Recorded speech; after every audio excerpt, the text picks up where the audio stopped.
Fielded on the bounce.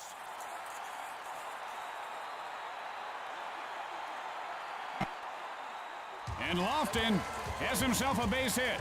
He got on base. That's his job.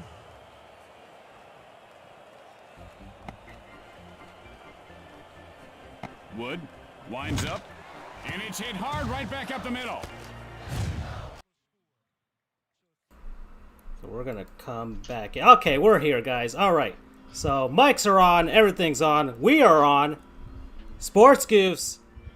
Number 69, everybody. Nice. Yes. It's been, more than a month and a half since we were last on. We needed to take a bit of a break, but I didn't realize that, well, things kind of went a little nuts in the sports world, that's for sure, and in the real world as well, in that time span. And, well, Charles, as you said before we came on here, you needed this. I think we all needed this. Andrew, you're going insane from studying for the bar. You need this as well. Mm-hmm. And it is time to just talk about sports and get things going. So, as you can see on the screen here, we've got the sports crawl is back. Baseball, hockey, basketball, those things are going on. On the bottom right corner, you'll see I'll have the Miami Heat game on. If you guys are trying to get an illegal stream of the game on me, if you're watching our stream just to watch the Heat game, you've got problems. Because it's a really tiny screen and you can only hear us. And on the main screen, we've got MLB Slugfest loaded for the PlayStation 2. So we'll have that going on in the background. And yeah, just a bunch of stuff happened over the last month. I don't even know where to start. There's just so much. I mean, Andrew, I know you got some stuff talking about college football and whether we're going to have a season or not. Charles, is wrestling over the past month and a half. What's gone down there, and including a venture from Senior Dwayne Johnson, trying to resurrect a football league, and my baseball team, half the team got knocked out due to the virus. So that's going to be fun to talk about. And I got a Gottlieb Goom that I need to tear a new one wide open for sure. I say let's start with baseball, if I'm being honest. Sure. That was the kind of the big story, if you will, for a lot of it.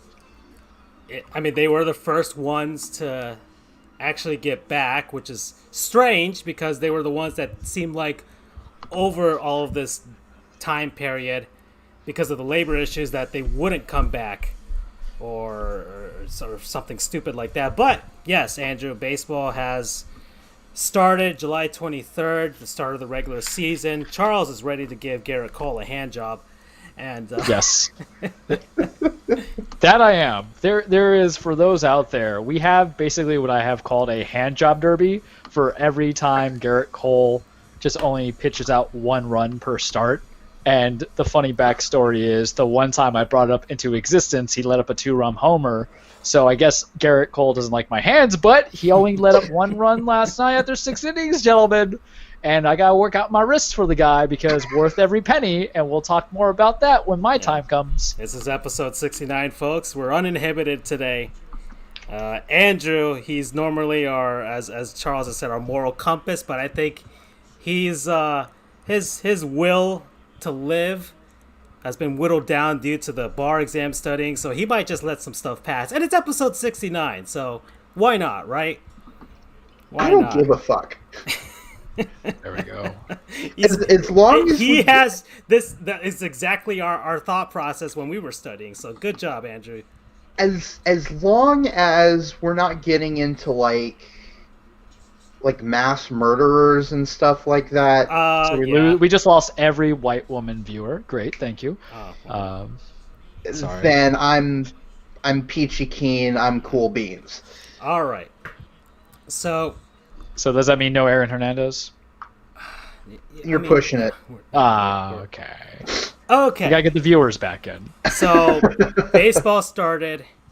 Things were hunky-dory for an entire weekend, and then my favorite team, the Miami Marlins, half the team, or 18 players and staff, to be exact, came down with the coronavirus.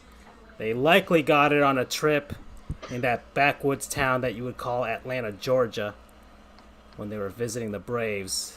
I saw Derek Jeter's press conference yesterday, our Lord and Savior and friend of the show. And, a lot of disappointment among the players. Miguel Rojas hosts a weekly clubhouse show where he lets the fans get to know the team and the players, and he was talking to Sandy Alcantara and Jorge Alfaro, who both came down with the virus as well, and Corey Dickerson and Brandon Kinsler, who are both still playing and still healthy with the team right now, and they're of course holed up in a hotel. And it was rough going for the last, I don't know, week and a half or so, just trying to figure out who had it, how it happened, why it happened, this and that. And so it sucked that it happened to my team. I'm sure everybody else was relieved it wasn't their team, except those who were cheering for the St. Louis Cardinals, because those guys got the virus now. And we'll talk about them too. Because I got some beef with a certain baseball writer out there, guys. Oh, boy. Yeah, I got some real beef. I don't have the Gottlieb's Goon graphic going here, but you know what? I really don't give a crap. So Gottlieb Goon, I'm going to start it off real quick here, guys. It's Bob Nightingale can go fuck himself. Okay? Bob, I'm sure your full name is Robert. Bob Robert HMO Nightingale, whatever your middle name is. Andrew, you got a journalism degree, right? Correct. Now, in your experience, and you do have sports journalism experience. That is also correct. Being an RCFB, having covered pretty big, important sports events, especially the Orange Bowl and stuff like that. And, and I've done it a bit myself. Don't you think it's incredibly irresponsible for a writer of any sort, a journalist, a sports journalist, to begin speculating about something he knows nothing about and then just spewing that off to the world? That's extremely irresponsible. Like, sorry, go ahead, finish the thought. I mean, I remember distinctly, and this was a great learning lesson for me. Couple of years ago, wow, apparently Gary Sheffield didn't strike out his entire senior year of high school. Interesting. Okay. Anyway, I made I don't want to say unubstantiated, whatever.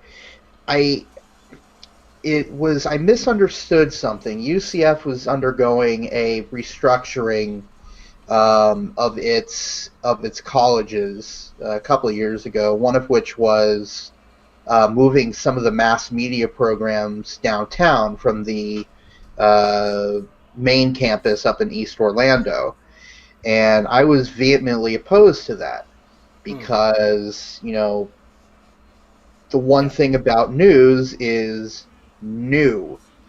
If you're 30 minutes away from campus where all the news is going on, you're taking a large chunk out of what these students can do.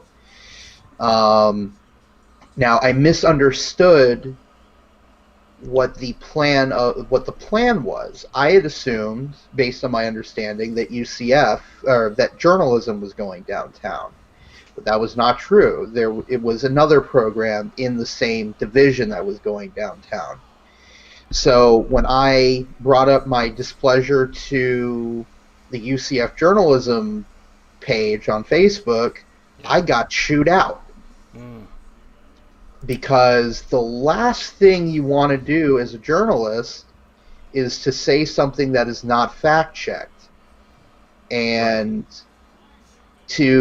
your main goal as a journalist is to be as impartial as possible, which is why political writing can be so hairy at times, because you have to balance between saying what is true and holding people's feet to the fire versus, calling people, being as neutral as possible, while also at the same time calling people out on their bullshit if it's not true. It's a very fine line to balance. Sorry, this was a long-winded story, but my ultimate point being, I learned that in undergrad. When I was in journalism for 3 years, the journalism program for 3 years. I was 19 through 22 when I learned that shit. Yeah. Bob Nightingale is God knows how old, but he's up there. He's in the Baseball Writers Association of America. This man, he has a Hall of Fame vote, okay? He should know better. And look, I get it. Sports journalism is a little bit different than regular journalism. Like, for instance, you get free food up in the press box, which is incredible, and you don't get that in regular journalism.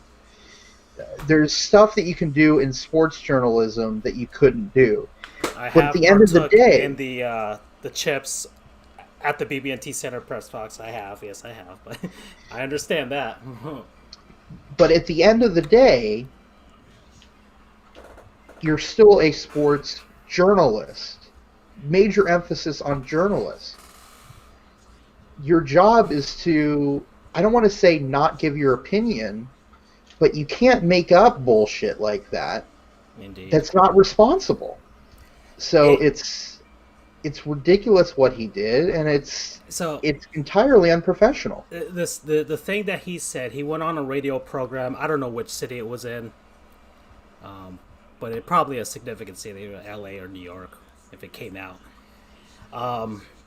Basically saying that the Marlins players were out at a strip club. That is the rumor that started it. Now, I could partially blame Lou Williams for that. You leave Sweet Lou alone, damn it.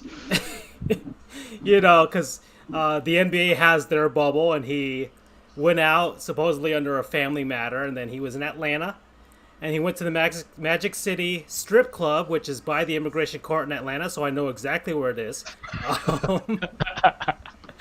He partook in some chicken wings. That was the main reason he was there, which I commend the guy for doing that. And I want after we finish this, I have a question to pose to you guys, but I'll get to that later. Just remind me if I don't get to it when I finish my thought here. But it spread a rumor across, and people kind of mixed the Lou Williams thing with the Marlins thing, thinking that, okay, I guess everybody in Atlanta just goes to a strip club for some reason. That wasn't the case. It didn't come out what had happened. Major League Baseball wanted to do their investigation. The Marlins themselves wanted to do their investigation as to what exactly went down. And nothing came out.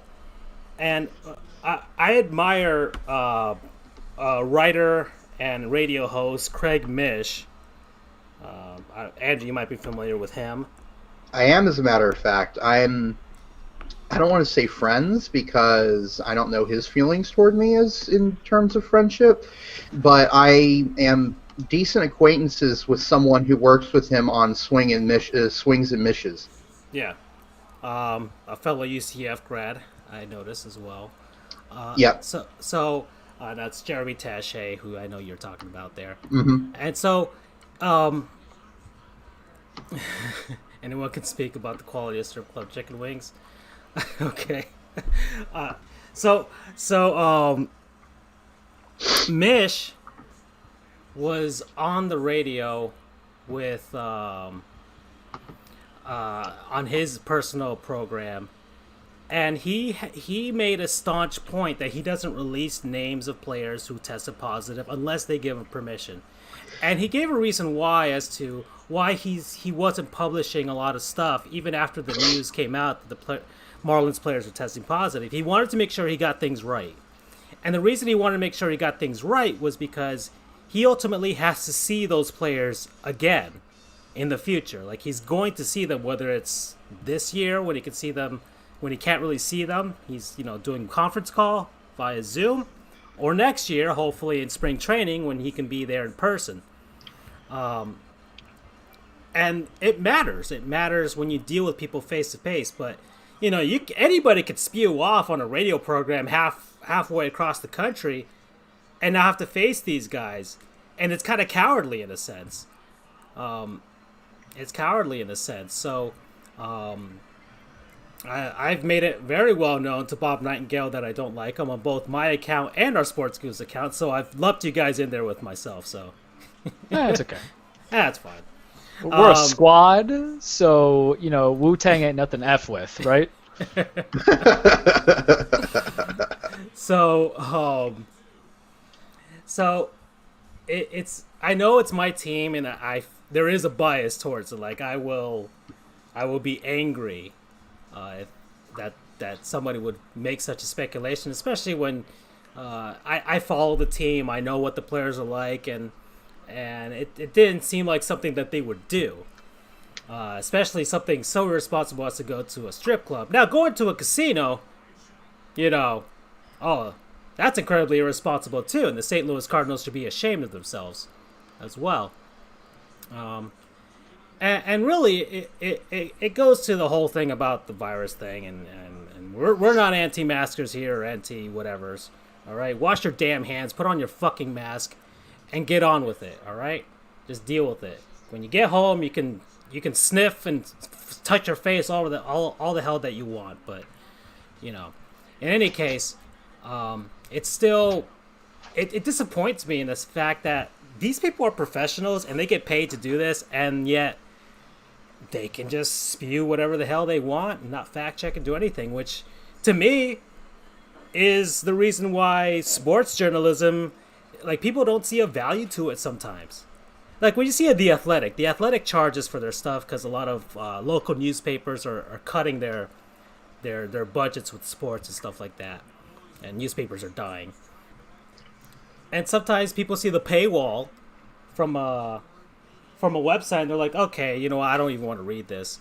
So you devalue your profession when you do that. You do. It's like, if this guy can just say, "Oh, why am I gonna read this? Why am I?" Yeah, everybody's got their own freaking podcast, like us, There's other avenues to get your information. There are like Fish Stripes, SB Nation peeps, as well, and I'm gonna always throw it back to those because they gave me an opportunity.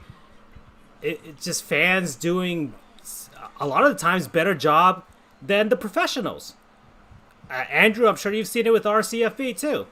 Mm-hmm. And I'm assuming that a lot of people have turned away from traditional sports news media because of it. I don't watch ESPN. I don't watch SportsCenter. I got tired of that. I got tired of it. If I wanted to see basically TMZ sports, I can find that someplace else. In fairness, though, to ESPN, they used to be a lot better. They were the shit back when I was a kid. I know, but they've gone off to the mainstream, and they're just a bunch of normies now. So yeah, they've fallen off a cliff. So I think, man, these guys get paid for this, and it pisses me off. It pisses me off that that's what happened, and people could do that.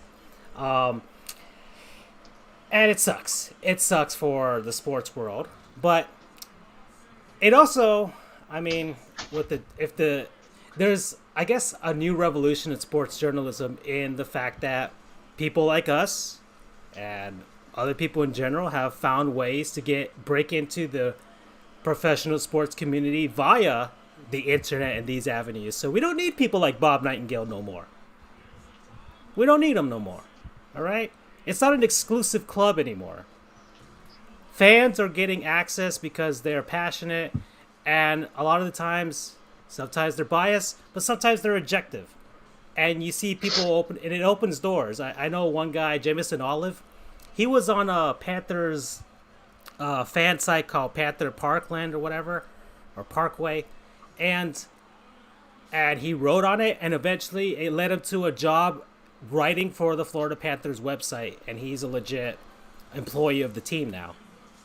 So it opens up opportunities for people, and so, you know, Bob Nightingale, and the thing is, collectively, a lot of people in baseball consider him like the low bar for baseball writers out there. So he's the Andy Dick of baseball writers? Some name recognition, but annoying? I kind of like Andy Dick. Well.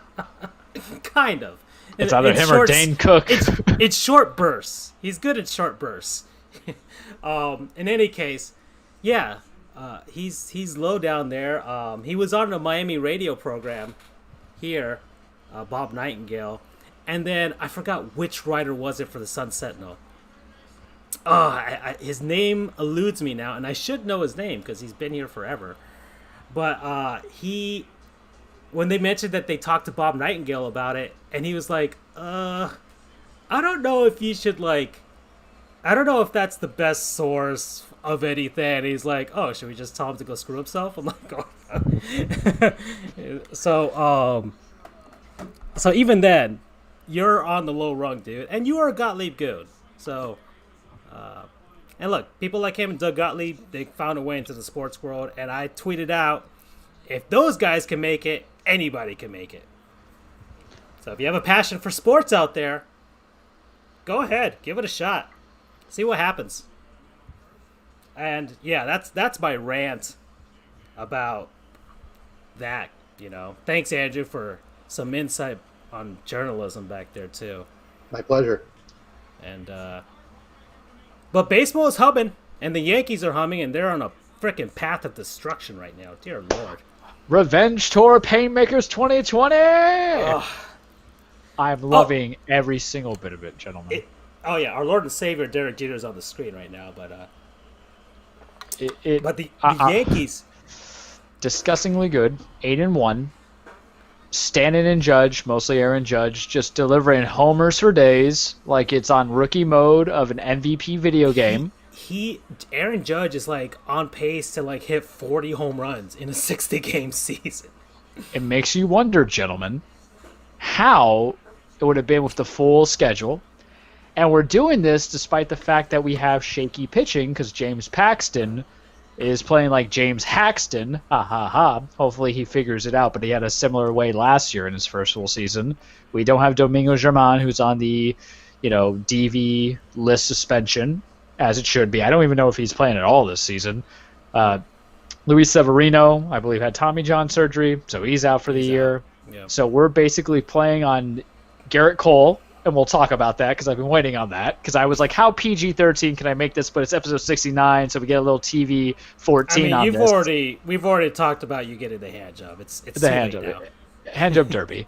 And then we're working on the remaining brain cells of Mashiro Tanaka because that guy took that hit, man. It was bad. And then there's other guys in between. J.A. Happ. But we're we're putting fear into the pitching lineup. And we haven't played trash, unlike certain teams that are trash, Houston. 8-1 is something spectacular because I've never kind of seen it with such a tour de force. And granted, everybody's either good or bad this early in the season. You don't know what the middle of the road is, but you take every win that you can get, even though, and this is where we're going to kind of maybe open up a little bit before we go to the Hand Job Derby 2020 of my love for Garrett Cole, even though it seems like everybody's going to get to go to playoffs this year, because we love expansion and we like to just say, hey, baseball's not hard anymore, guys. We're giving participation trophies.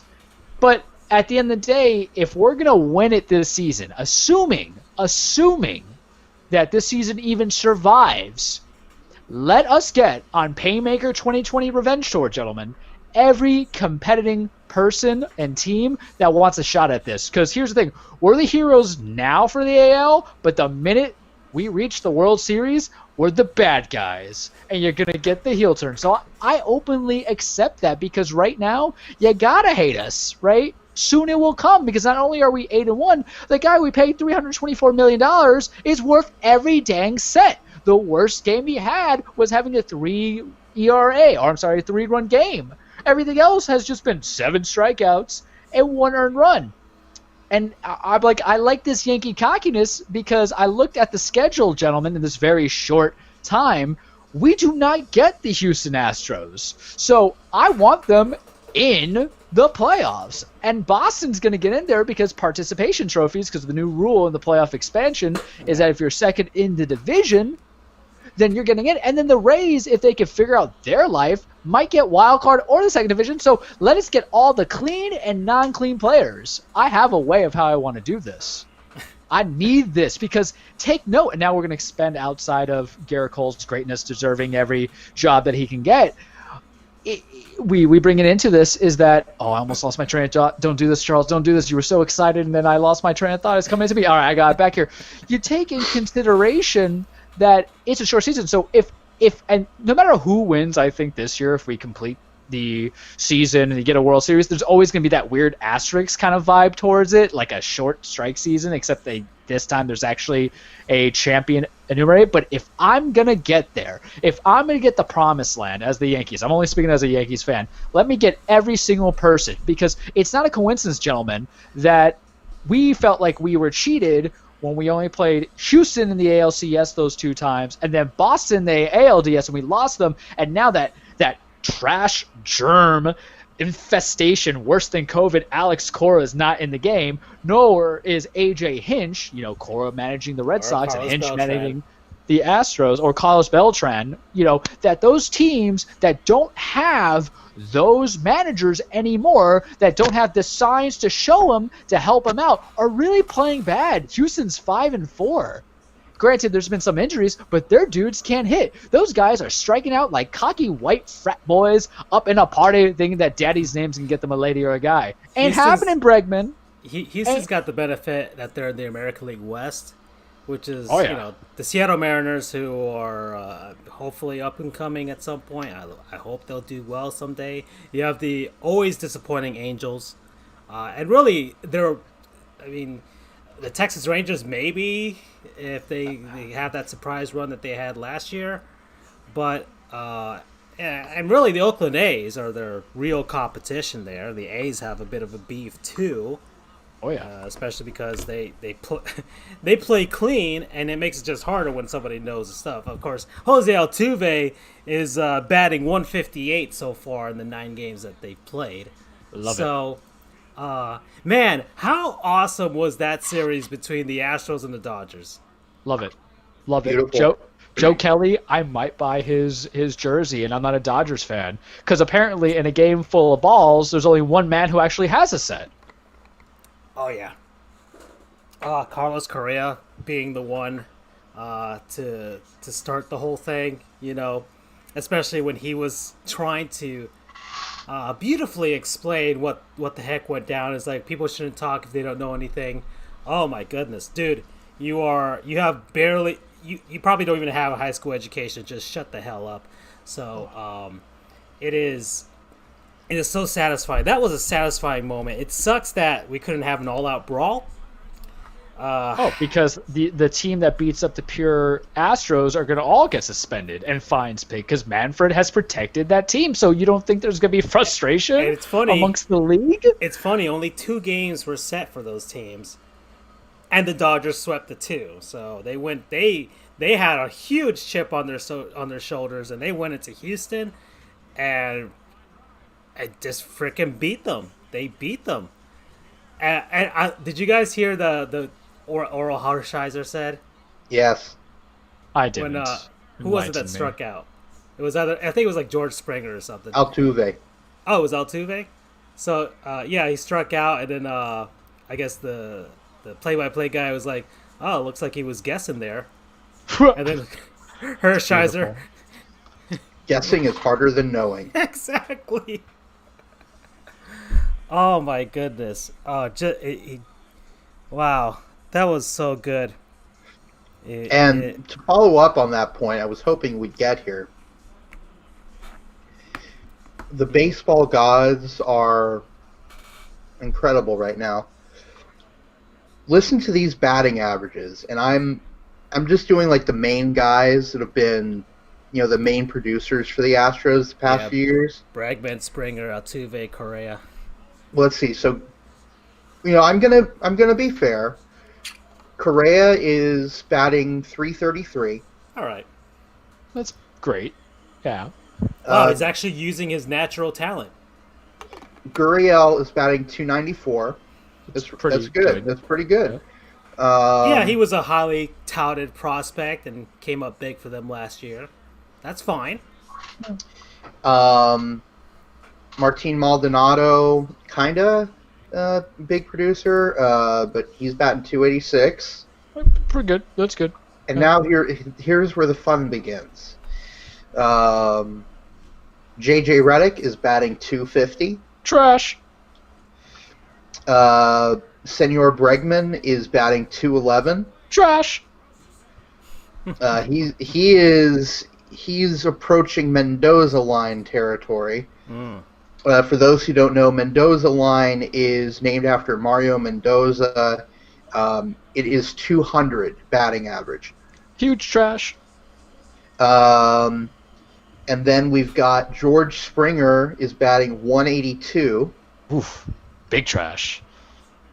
And I forget what his nickname is, but Altuve, .158. Hot garbage, gentlemen. He's such trash that Oscar the Grouch asked him to marry him.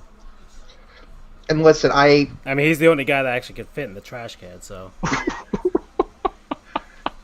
And listen, I normally don't use this phrase because it's kind of a cheap shot, but you love to see it. Love it. You love to see it. And why do we love to see it? For me, it's because it proves everybody was right. That I sent a link, and it wasn't to you guys, but the last 5 years, this was like my actual preparation, and to people listening, I don't really prepare. But my actual preparation, I knew coming back into baseball, because it was such a hot topic, and it's been really my obsession since the trash scandal came out, personally. Like, looking at what these Astros records were, there was, 2015, 2016, 2015, there were only both times there were the 80-win season, they clinched the wild card, and all of a sudden you get this astronomical jump. Astronomically jumping into the 100 range. There was no slow build. They led the league in walks and fewest strikeouts, and especially fewest strikeouts on breaking pitches. My God. And that's why it's just so important. And it just, everybody has a different kind of gratification.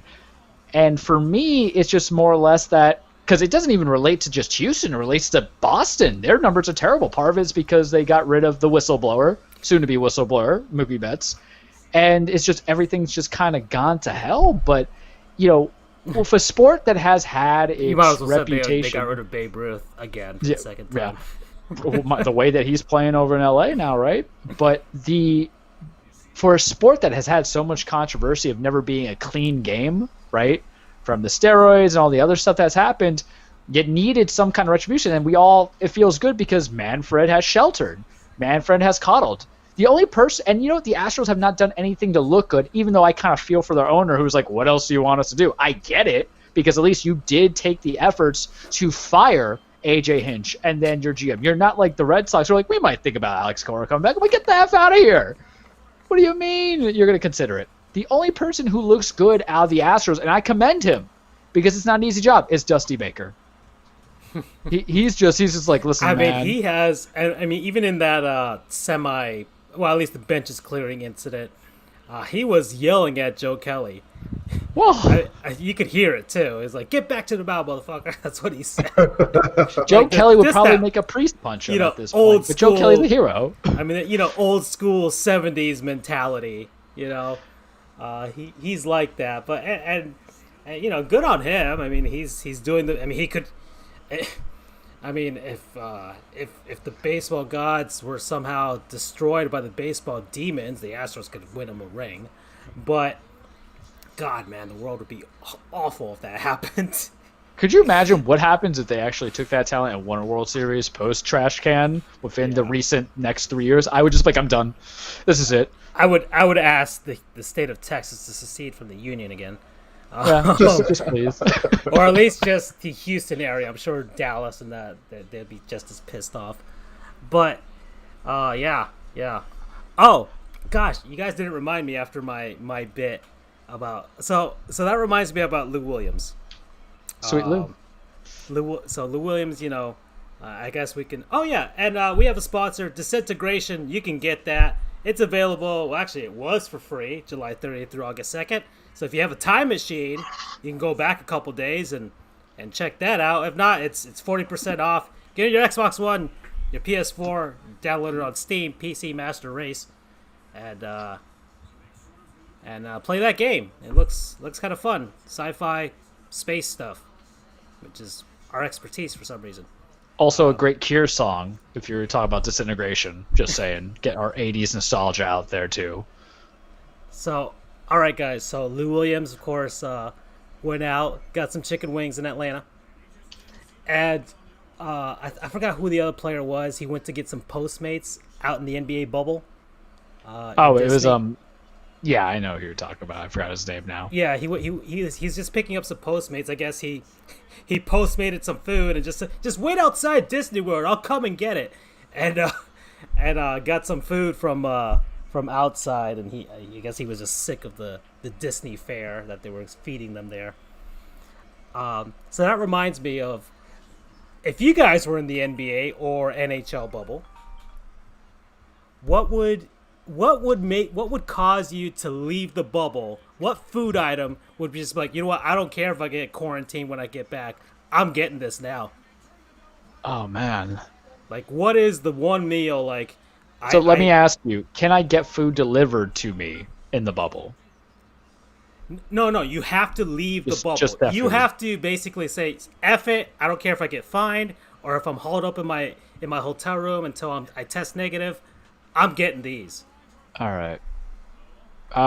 Andrew, I'm going to need a minute to think. Do you have a reflexive shot on this? Honestly, I don't think I would leave a bubble for any reason. But if you had to. If there was something that was the equivalent of like kissing Jesus food-wise. I honestly can't think of anything that is so good that would cause me to leave the bubble. See, think about it this way. As Francisco does his thing, you got to get something unhealthy, because if this is Disney, they're probably going to be some catering to you. So you're going to get some baby back ribs, right, and stuff like that. So you have to have something that's not necessarily avoided to you. But I had a hankering for Taco Bell the other day, and assuming I can't get that Taco Bell, that beefy 5-layer burrito, that Crunchwrap Supreme, I tried their grilled cheese burrito. I'll address that when Francisco comes back. I might break for something like that if I have a real nasty hankering for junk food and I know I can't get it. Because I don't have like a particular restaurant that screams to me that says I need to have this kind of now, right? Because it's all locational.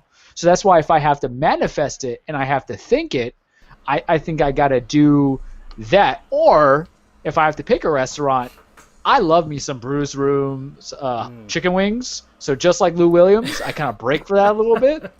You get the extra wet, hot blue cheese with cheese fries, because you know Disney's not going to give you that. Chances are your team nutritionist is going to be on your butt saying you got to eat a salad. And look, I eat enough salad. But if I got to be here every day with stank-faced James Harden angry that Giannis Antetokounmpo says he's not the best player ever, and I got to deal with some other stank faces too that I don't want to deal with, going from there, I would kind of either get the nasty fast food, so in my go-to would probably be Taco Bell, or actual like restaurant I like going to that I always have a craving but I don't get that often, be like Brews Room chicken wings. Mm-hmm. Okay, so for me, I guess it would be nice to like separate the category I guess you got fast food, you have like sit down restaurant food, and maybe even a third category like I don't know, home cooking type of thing. Like I'm just gonna go to Publix and grab these things. So as far as fast food is concerned, man, I think I might have to keep it simple. I love chicken sandwiches from Wendy's. I like every single one of them. I like every single one is a winner to me. I've loved them. I love especially the avocado BLT one that they have. Have you had the Asiago Ranch chicken? Yeah, that one's good. They're all good. They're all good. The spicy one, home style, grilled, whichever one you get, you're gonna get a winner. So I would break the bubble for some Wendy's. All right, I'd break the bubble for that. I was wavering between Taco Bell and Wendy's. Like, if I had to get fast food, those are always my go-tos. See, I think it's because if I'm in the bubble, I'm near Disney, I know there's got to be a burger somewhere. So that's why I kind of translate out to like Taco Bell. I mean, eventually, there's only so many Mickey Mouse waffles that you can consume before you go nuts. So maybe that's what Lou Williams was thinking. It's like, I just can't take this. I really can't take it no more. As far as sit-down restaurant, man, I don't frequent a lot of chains. So I don't frequent a lot of chains. I'm not a big like Chili's or anything like that, or Applebee's. I don't do that type of stuff much. I don't even know what a sit down one would be for me. I mean, there's so many good meals out there that I could find, but Okay. Well, locationally, since you live in Miami, is there like a Spanish cuisine that you would need? Think about that way. Maybe that's your transition. Oh, at Epos for sure. I'm pretty. Because you ain't getting that. You know, they ain't serving that, and it's a small world, pal. No. I mean, probably maybe Epcot, but they probably don't have Venezuela as one of the countries there. So, hey, would you like to experience socialism the way they experience it there?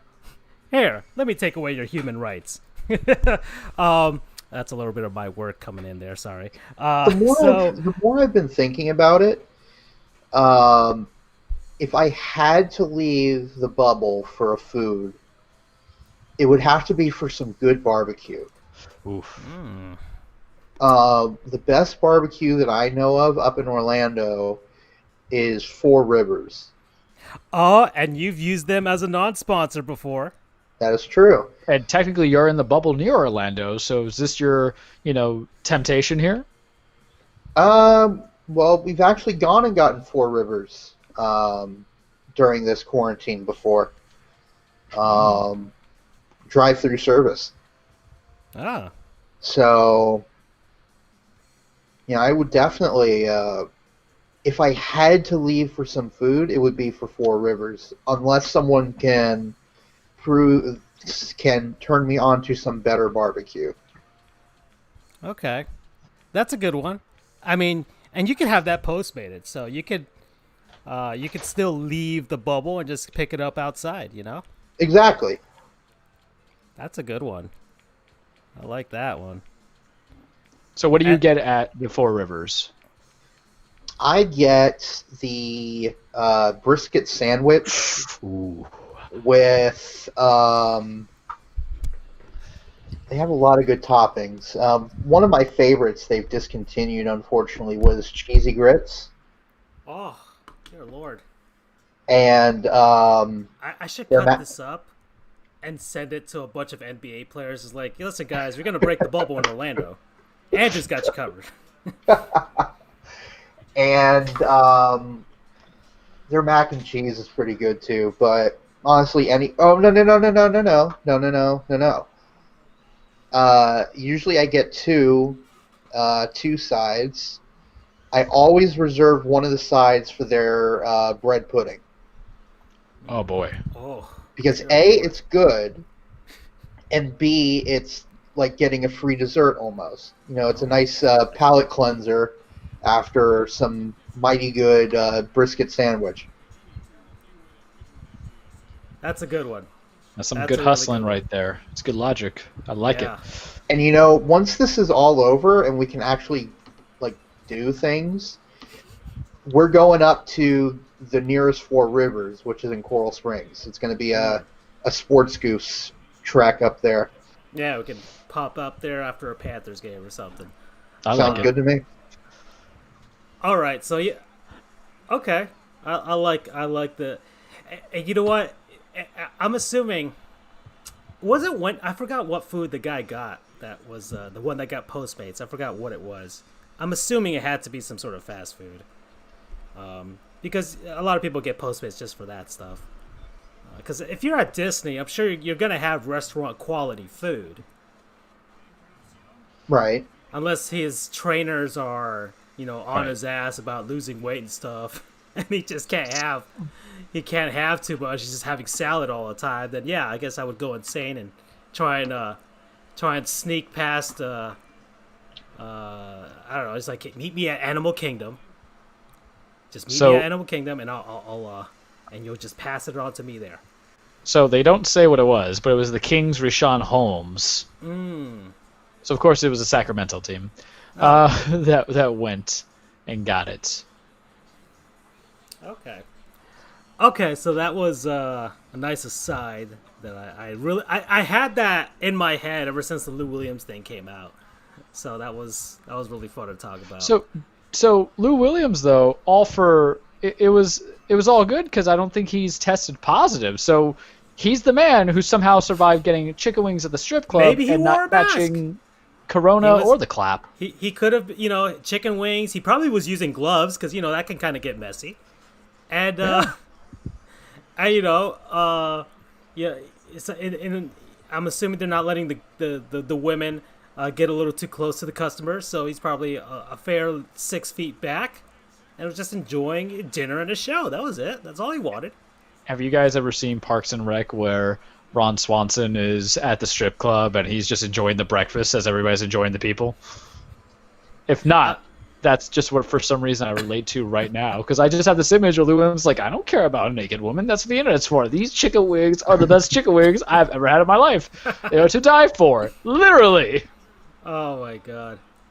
And if you're that strip club, you have to advertise it. Chicken wings so good, you'll avoid COVID or you'll fight COVID for it, or whatever they call it. Did.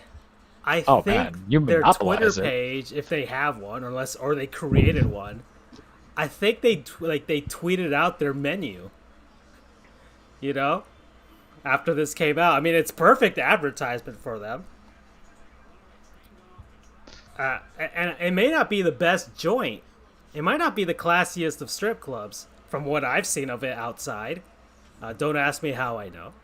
But as I was passing on by, not looking and parking and driving up and paying a cover fee or anything like that, I mean, it didn't look like that fancy of a place. So maybe the chicken wings are the star of the show.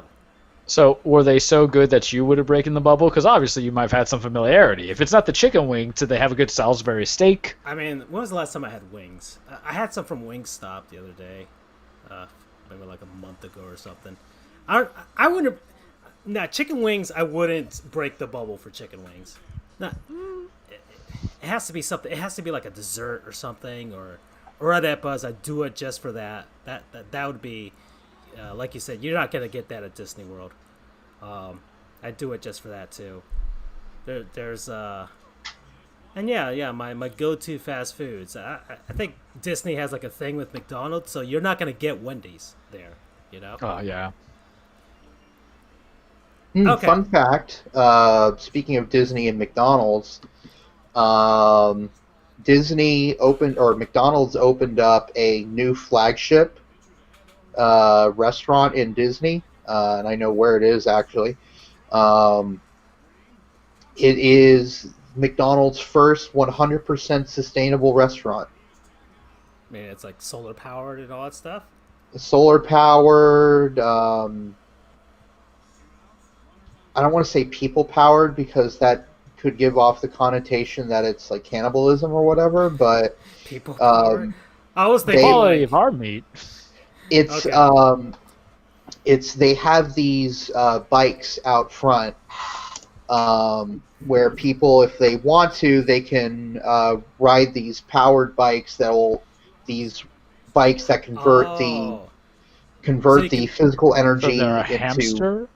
So you can burn off your calories of the Big Mac whilst you're eating the Big Mac. So, what do you guys get at McDonald's now that we're going down this rabbit hole? Because I gotta know now. Because if you're telling me I'm quarantined, I just have to eat McDonald's, it's gonna get old real quickly. 2 McChickens and small fry. Well, I mean, I get chicken sandwiches and chicken nuggets with fries. You know, that's all I'm getting at McDonald's. I don't partake in McDonald's often. It's usually I only get it when I'm like traveling someplace and it's like the only thing nearby while I'm driving to or from someplace or the airport or the court. So it's if they're like if I have a choice between like the big three, McDonald's, Wendy's, and Burger King, it's Wendy's, then Burger King, then McDonald's. So that's just me. Good Not choices. that I have anything against McDonald's, it's just not my cup of tea. So unfortunately for me, each of them has their positives and their negatives. Like, Wendy's fries are the worst of the three. Yeah. I can give you that one.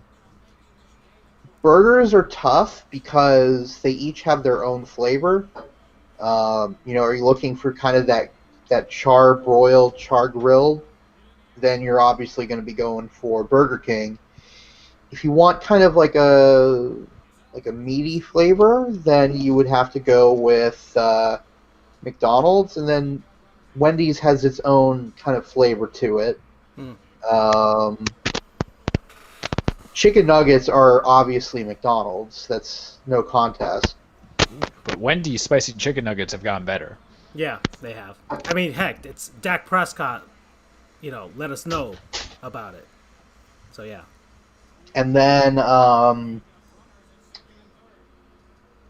it's tough to say. As for fries, I already said that Wendy's is the worst. I mean, I'll give it to McDonald's. I would give it to McDonald's. It's Just tough out though the gate. because, like, I would give it to. I don't know. The problem is Burger King's fries hold up better when they're not 100% fresh out of the fryer. Yeah, that's what I meant. McDonald's fries out of the gate, they're good. They're good. But 10 minutes later, if you haven't finished them by then, it's cardboard. It's basically cardboard. Burger King's fries, the flavor, they changed their flavor up. I don't know, somewhere in like the late 90s, 2000s, and it was great. And then they changed it up again, and it got a little worse. But I kind of wish they went back to, I can't even describe the way it tasted and the crunchiness of the fries. I like a little bit of that crunch to it. Do we not like Checkers, and we don't have Checkers in that conversation? Well, we were just debating between those big three, so... I mean, I can't... Man, I feel like I'm gonna... Burger King's fallen out of favor for me, you guys, because they haven't done it for me anymore. So Checkers has supplanted them. Well, the thing is, I don't eat burgers as much I don't eat burgers from fast food places anymore. I just get... True. I get chicken sandwiches. So the chicken sandwich at Burger King is actually pretty underrated. But of course, they're the same company as Popeyes. They're the same. Really? Same subsidiaries. Yeah. I didn't know Popeyes that. and Burger King are the same company, basically. So there's some similarity with the chicken, or getting the same supplier. But Checkers, I can't have a burger from Checkers. It's just I can have their fish. I can have their chicken. Yeah. Oh no, the grease. I feel like I'm gonna have a heart attack every time I eat it. But to go back to your main point, Charles, what do I get if I go to McDonald's? And Yes. Since I've been on this health change recently, I've gone and I think part of what's been helping me is I can't go to McDonald's as regularly as I used to. Yeah. Not working in the office where I could just jump across the street and get myself a McDouble or whatever. And then I just don't go out much in general. So if I do go, and that is once in a blue moon, I usually go for the quarter pounder with cheese. Nice. Mm-hmm. And I used to add some mayo as a topping, which is highly underrated. It really helps it out. Yeah. But obviously, you know, I just stick to the main stuff to avoid those extra calories. But if I was really going off the rails for one day and went to McDonald's, it would have to be that, a large fries, ensure that they're fresh out of the fryer, like give them to me scalding hot, like it should be 15 seconds out of there, and those 15 seconds were dedicated to adding salt and transporting them to me. And then a large sweet tea, because I love their sweet tea.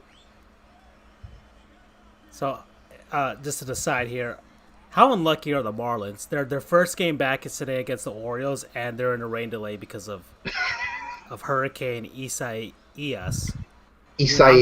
Even I'm having trouble with that name, and I'm Latino, so. I just called it Isaias, knowing that I was going to butcher it all along. Isaiah Thomas, we'll call it that. Hey, former FIU guy. Okay, so let's see. So let's say you. All right, so we've talked about sit-down restaurants, fast food.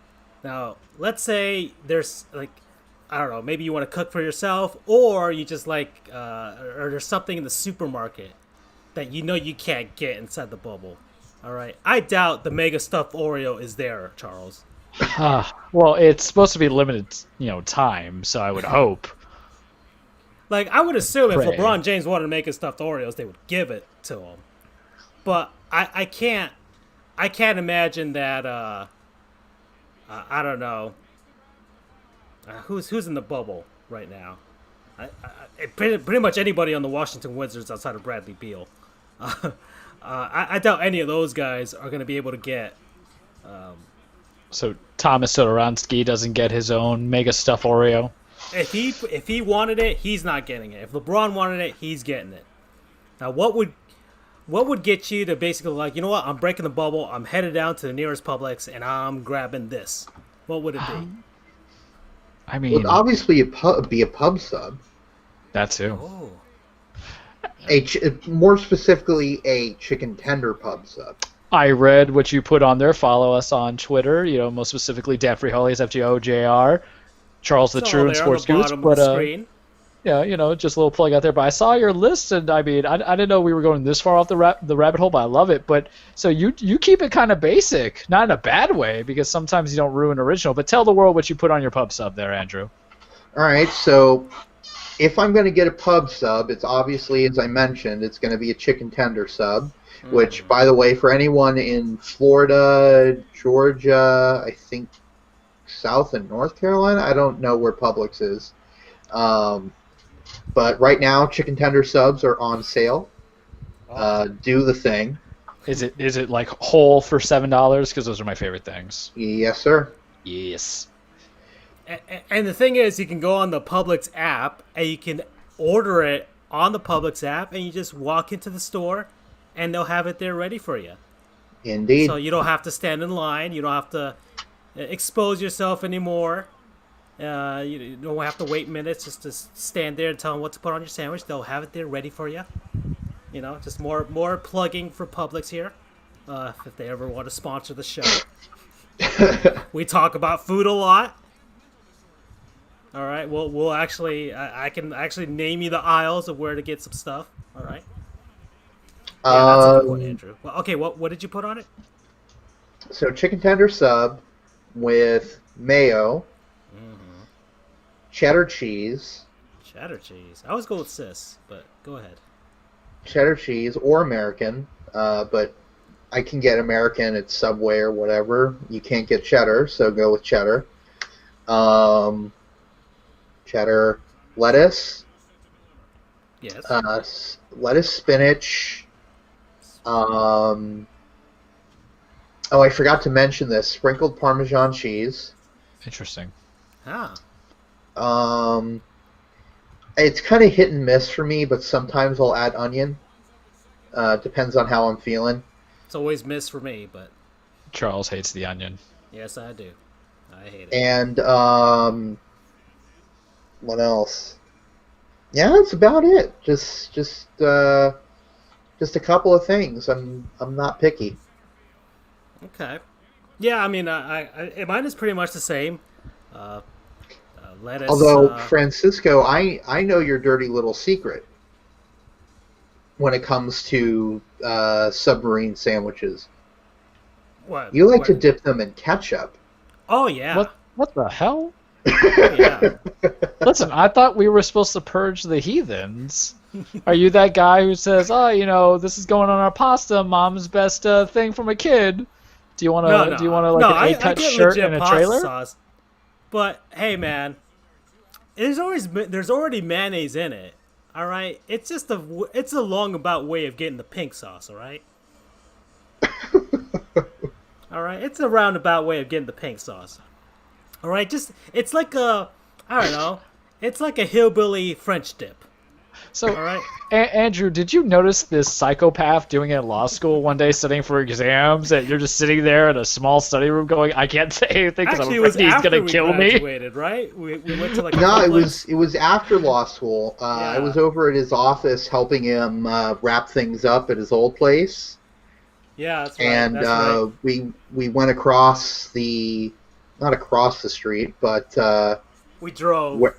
we drove across the street to the local Publix, and we got some pub subs there, and I witnessed the horrifying event, which is where he dipped his sub into ketchup, and I wondered what the hell he was doing. Yeah, okay. I'm glad it's not, because here's the thing. I'm almost 31, and I thought I would get beyond the whole judging people BS. I thought in old age was supposed to come maturity, and I am completely against that. And I love me some ketchup, man. Love it. Love it. I need it on the hot dog, need it on some other stuff that comes into it, love it on a burger. And I'm afraid it's going to expose me to some weird stuff. And I don't want to kink shame you, especially in food-wise, but I'm afraid to go down that rabbit hole. It's as if instead of offering me the typical drugs that one offers as a startup in the gateway, you said, "Hey, man, angel dust?" And then my innocent ass is just like, yeah. That's the equivalent of me like, "Hey, what happened if you ever put your Cuban sandwich with dipping in some ketchup?" Or if you're like, "Hey, your Publix Ultimate, probably also on sale, into some ketchup." So I have to ask further, and I'm sorry this is going off the rails, but I'm shocked. Are you doing this with like a French loaf bread? Are you talking about like a typical Arnold's butter bread? Do you need a certain kind of consistency to find pleasure in this?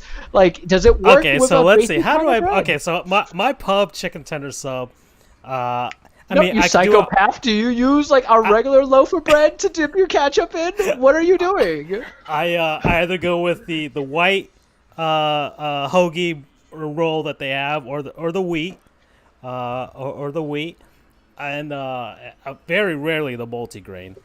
But lettuce, tomatoes, pickles. I put into the chicken tender sub with Swiss cheese, toasted, as God intended. Oh, And- toasted. Mine's toasted as well. Toasted, Forgot yes. to mention that. Yeah, toasted as God intended, and yeah, mayonnaise on there sometimes. So sometimes some honey mustard if I ever feel a little frisky that day, and yeah, I get a side of the ketchup, the packets or whatever that they got there, and then I take a bite, put a little there, then take another bite, dip some more, and yeah, that's how I go about eating a public chicken tender sub. Do your parents know about this? Did they send you to camp over it? What, like to pray the ketchup away camp or whatever? Yeah. Pray the Heinz away, For your Heinz only, there's puns here. And you guys know I can't avoid it. But Listen, you know guys, what?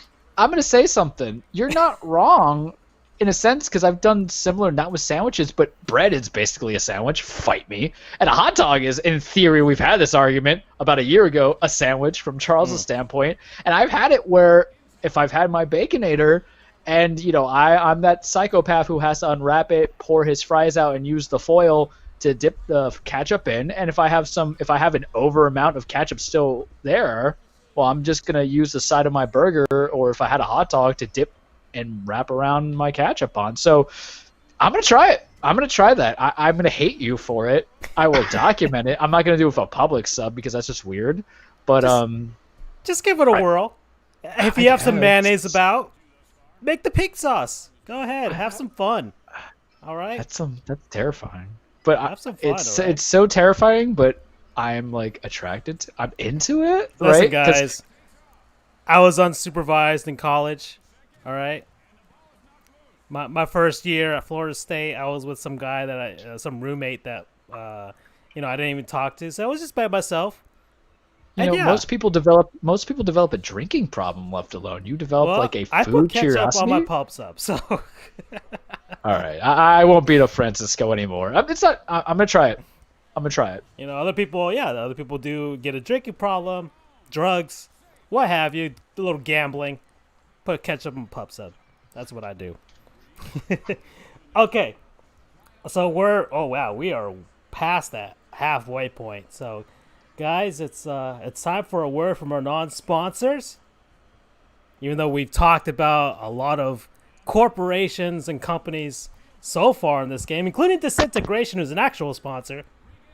And take your time machine, go back a couple days, and play for free on your PC, Xbox, or PS4.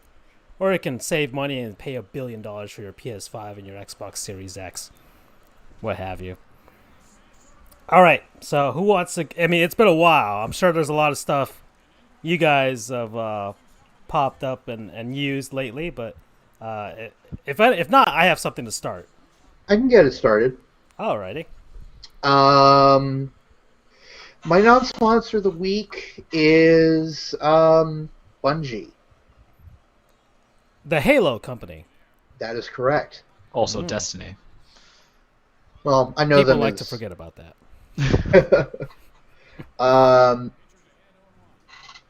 So Bungie, for those who don't know, and if you don't, I hope you're enjoying that rock you've been under for the past 20 years. They created the massively popular video game series Halo, and I have been playing Halo since probably 2002. So about a little bit less than, or maybe a year after the game came out. I didn't have the game personally, but a friend of mine did have it, and I would play the game quite a lot. And I was just blown away. It was such a good game. I had so much fun.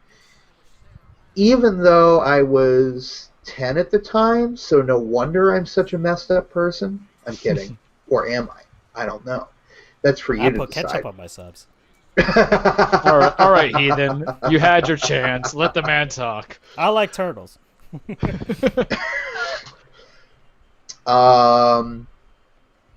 And I got Halo 2 back in 2004, so I was 12 at the time when that came out. And then I never got Halo 3.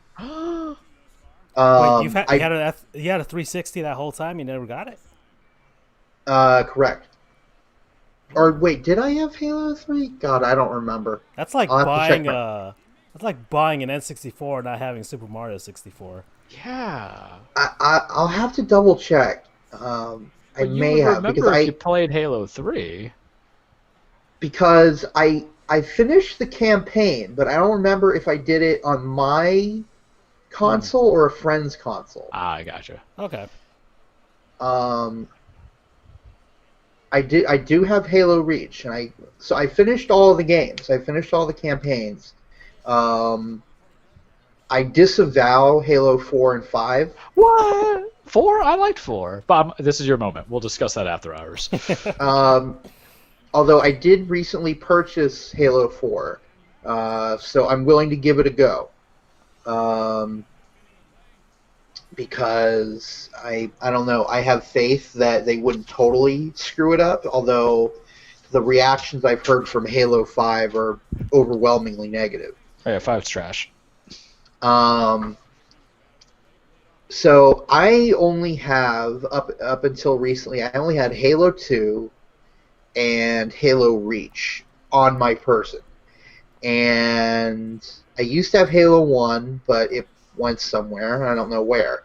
So I decided it was time for me to rectify that and get the complete Xbox 360 trio, because I'm not buying a whole console just to play one game when I already have purchased a PS4. Yeah, probably the good call this generation. So I finished out the series. I have Halo 4 awaiting me, along with Halo ODST, 3 ODST, but which I've never played. I liked ODST. So I have 1, 2, got 3 the other day.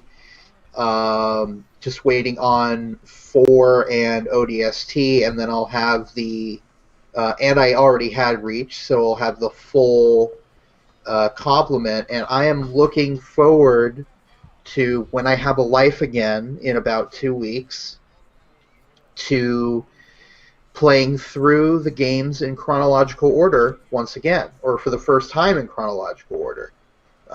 So start with Reach, then go 1, 2. I forget if ODST took place the same time as 2 or 3. I don't remember. But in that order, and then 4, and I am excited to bring back some cherished childhood memories. That's my non-sponsor, is Bungie, more specifically Halo. Promo code 117. Nice. Mm-hmm. All right, good job, Andrew. And a lot of people have been buying a lot of video games these past few months, especially from past generations.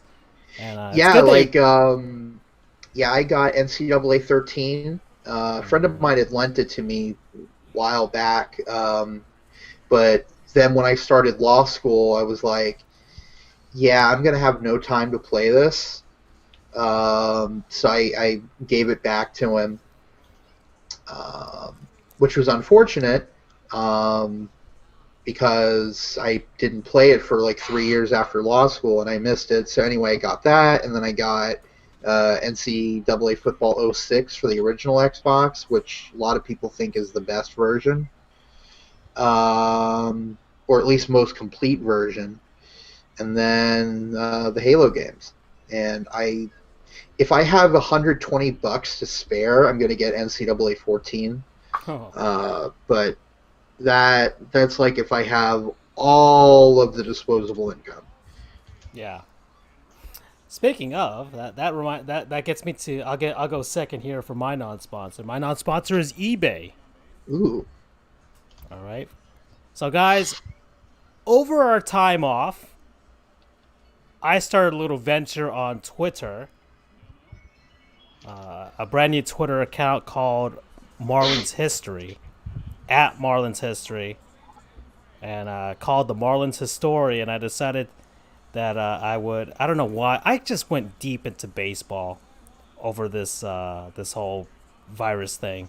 Like, I just got back into loving baseball. I did the baseball broadcast on our channel, which I was going to have a playoff system, but I just screw it. I did 30 broadcasts. That was good enough for me. I'm fine. And good enough for our channel, too. So thanks to everybody who watched those, especially our Russian and Japanese peeps out there. Konnichiwa. Comrades. In any case, I started this Twitter channel, and I just started tweeting about Marlins history, memorabilia, stats, bios, all types of things. And the good thing is I got in on Marlins Twitter, and basically the people that have a large following on their personal accounts, and luckily that I built some headway into that with my personal account, aside from my Panthers peeps, and it got my channel up and running, or my Twitter handle up and running. So a lot of followers already in like a month or so that it's been up. like 440 right now, which isn't a bad start. It's more than my actual personal account, so that's nice.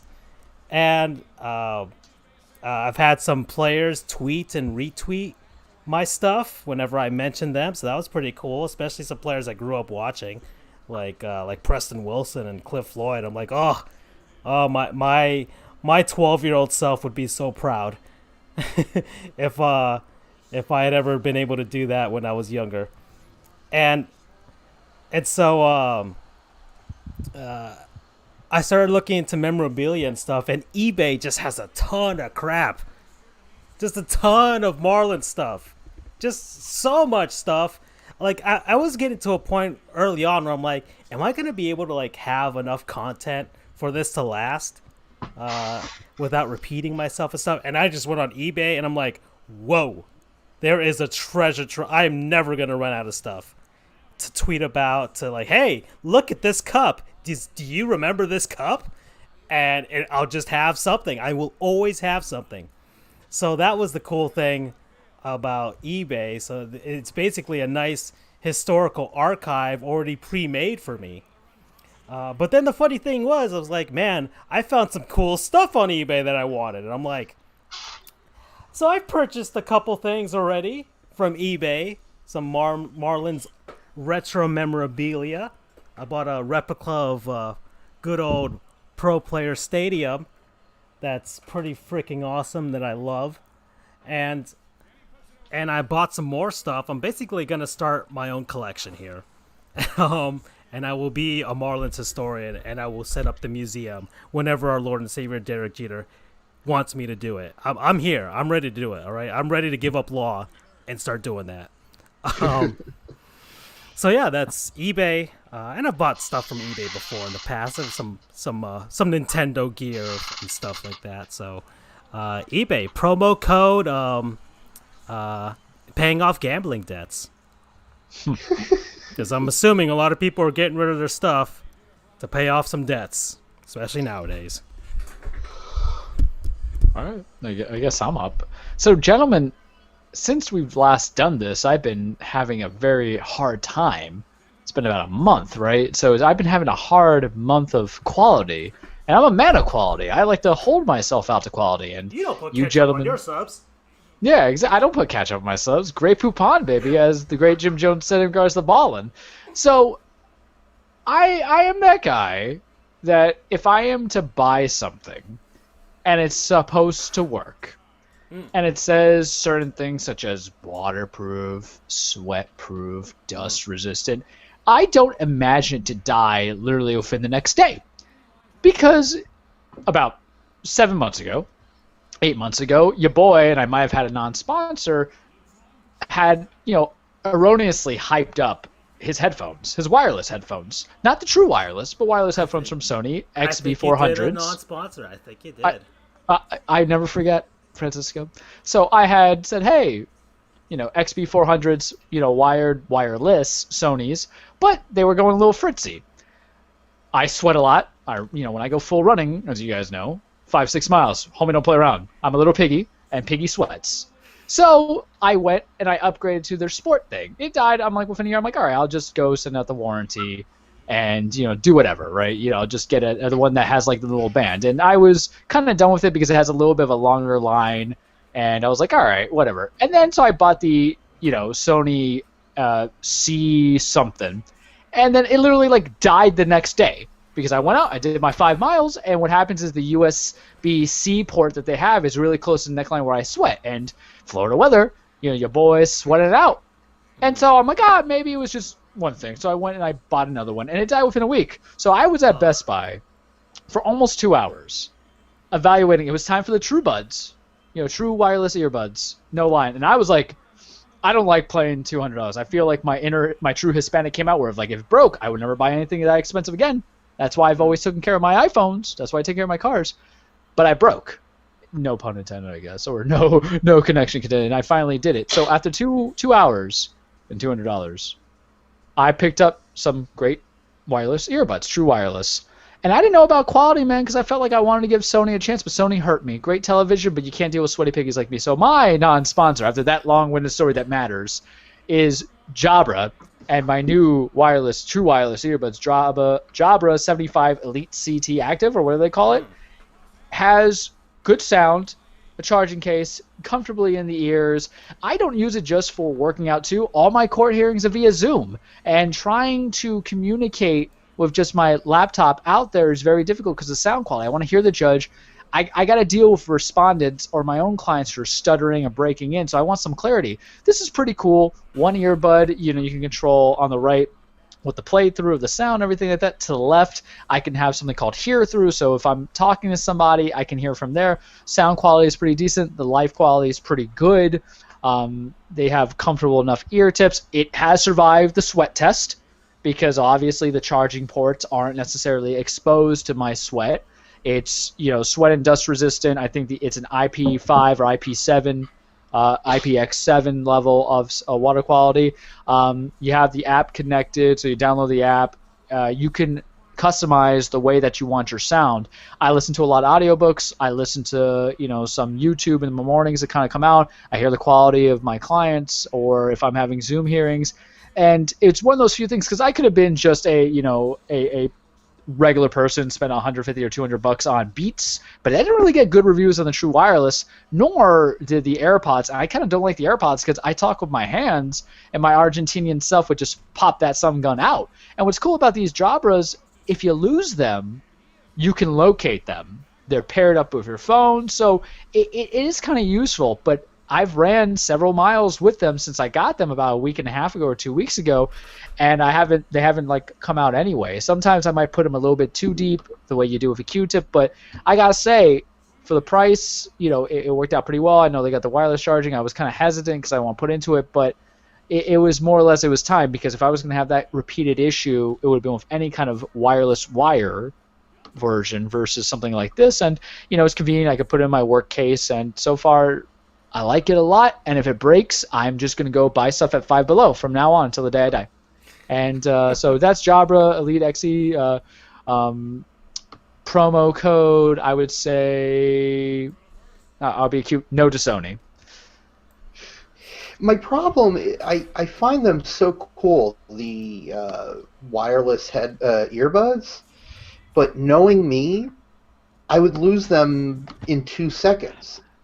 I would get them, and then, whoa, where did they go? And I would never find them again. Yeah, well, that's why one of the things that made me decide to get them was I can locate them, because I know when I'm running, I know my route. I don't go to, ventures unknown. I have a particular track, so it's like the Track My Phone or Find My iPhone app. So because it's paired and you have the app on your phone, so if in the event I did lose it, I would be able to locate it. Mind you, if it's in the street, it's dead, gone, and I'll never get it back again. But it was concerning. That's one of my reasons, too. But you can only, buy a product so many times and have it just not be properly sweat resistant. And I was just sick of it. So sometimes you do pay for quality. And I can say the quality at this moment has matched up, and I would recommend it to everybody else. I understand your concern. I mean, I've had the AirPods or whatever, for I don't know how long. I think I've had them since Christmas or something, or since my birthday. I'm not even sure when this, but they've worked out for me. I haven't lost them, and I've traveled too, so I haven't lost those either. And and those two also have like a location thing, so whenever you last use them, it'll locate it, so you can kind of figure out where they are. And I was surprised by my good headphones. I destroy headphones like crazy. Like I run through them like crazy for some reason. And so that was my fear. I'm like, I don't want to get a headphone that's expensive and I potentially use them. I don't mind paying $20 here, then they last me for a few months, and then another $20 here to last me another few months. But I got it as a gift, and I'm taking care of them. So just have to be careful, that's all. And good one, Charles. So the Halo series, Jabra headphones, and eBay. And I'm pretty sure you can get all of those things on eBay. All right. Well, gentlemen, we're into our second half here. So let's talk about some bubbles.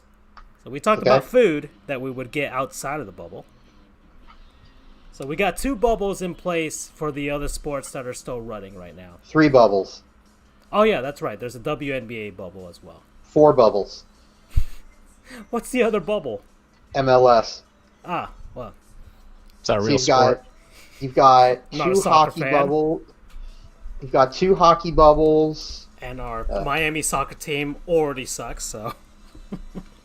And believe Is it or not, it their first year? Yeah, yes, Oh my god, what a worse effing time. they haven't won a game yet, so. they are the first team in MLS history to not win their first 5 games. Yeah.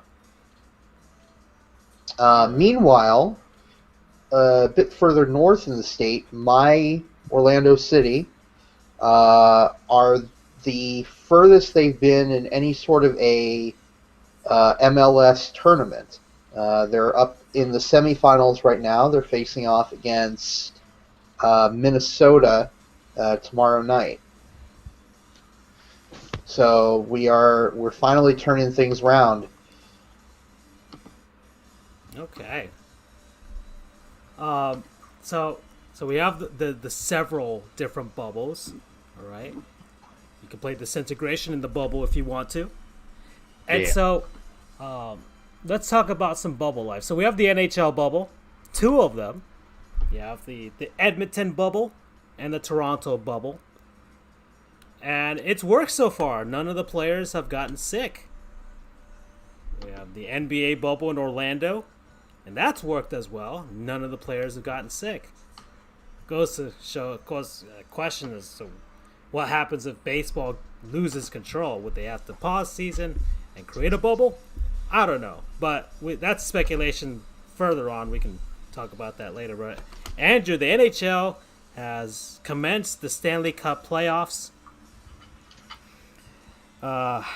We have the qualifiers, so we have 24 NHL teams there. The bottom 7 teams have already gone out. The Detroit Red Wings tanked as horribly as possible and still couldn't get the number 1 pick. And one of the teams in the Stanley Cup qualifying rounds will get a chance at the number 1 pick. If not, they get the number 2 pick, which is insane that would happen. But games have gone on. My Panthers have disappointed me, and it looks like we just prolong the process of being eliminated from the playoffs anyways. Well, hey, if you keep losing, you get a shot at a huge prospect in Lafreniere. Yeah, I know, but I mean that's the hope. I'm hoping the NHL just rigs the draft and gives it to us just to save the franchise, because just Panthers Twitter is at its all-time low right now. People are like, blow it up, get rid of everybody, nobody's safe, get rid of Barkov, get a giant haul for Huberdeau and Barkov, because you would get a giant haul for them. And, Yikes! You're in trouble when you're. Damn it! Sorry, I'm watching the Rays game concurrent with the Carolina New York Rangers game. Yeah, and yeah, the Rangers could be the first team out if they don't win tonight. That is true. This game is tied 0-0. 12:15 left in the first. Anyway, back to our discussion. So games have gone on. You can see there on the score crawl what's happened so far. The Winnipeg-Calgary series is actually pretty good. They're tied 1-1. Calgary's up 4-2 right now. It's the second period. It's about to end.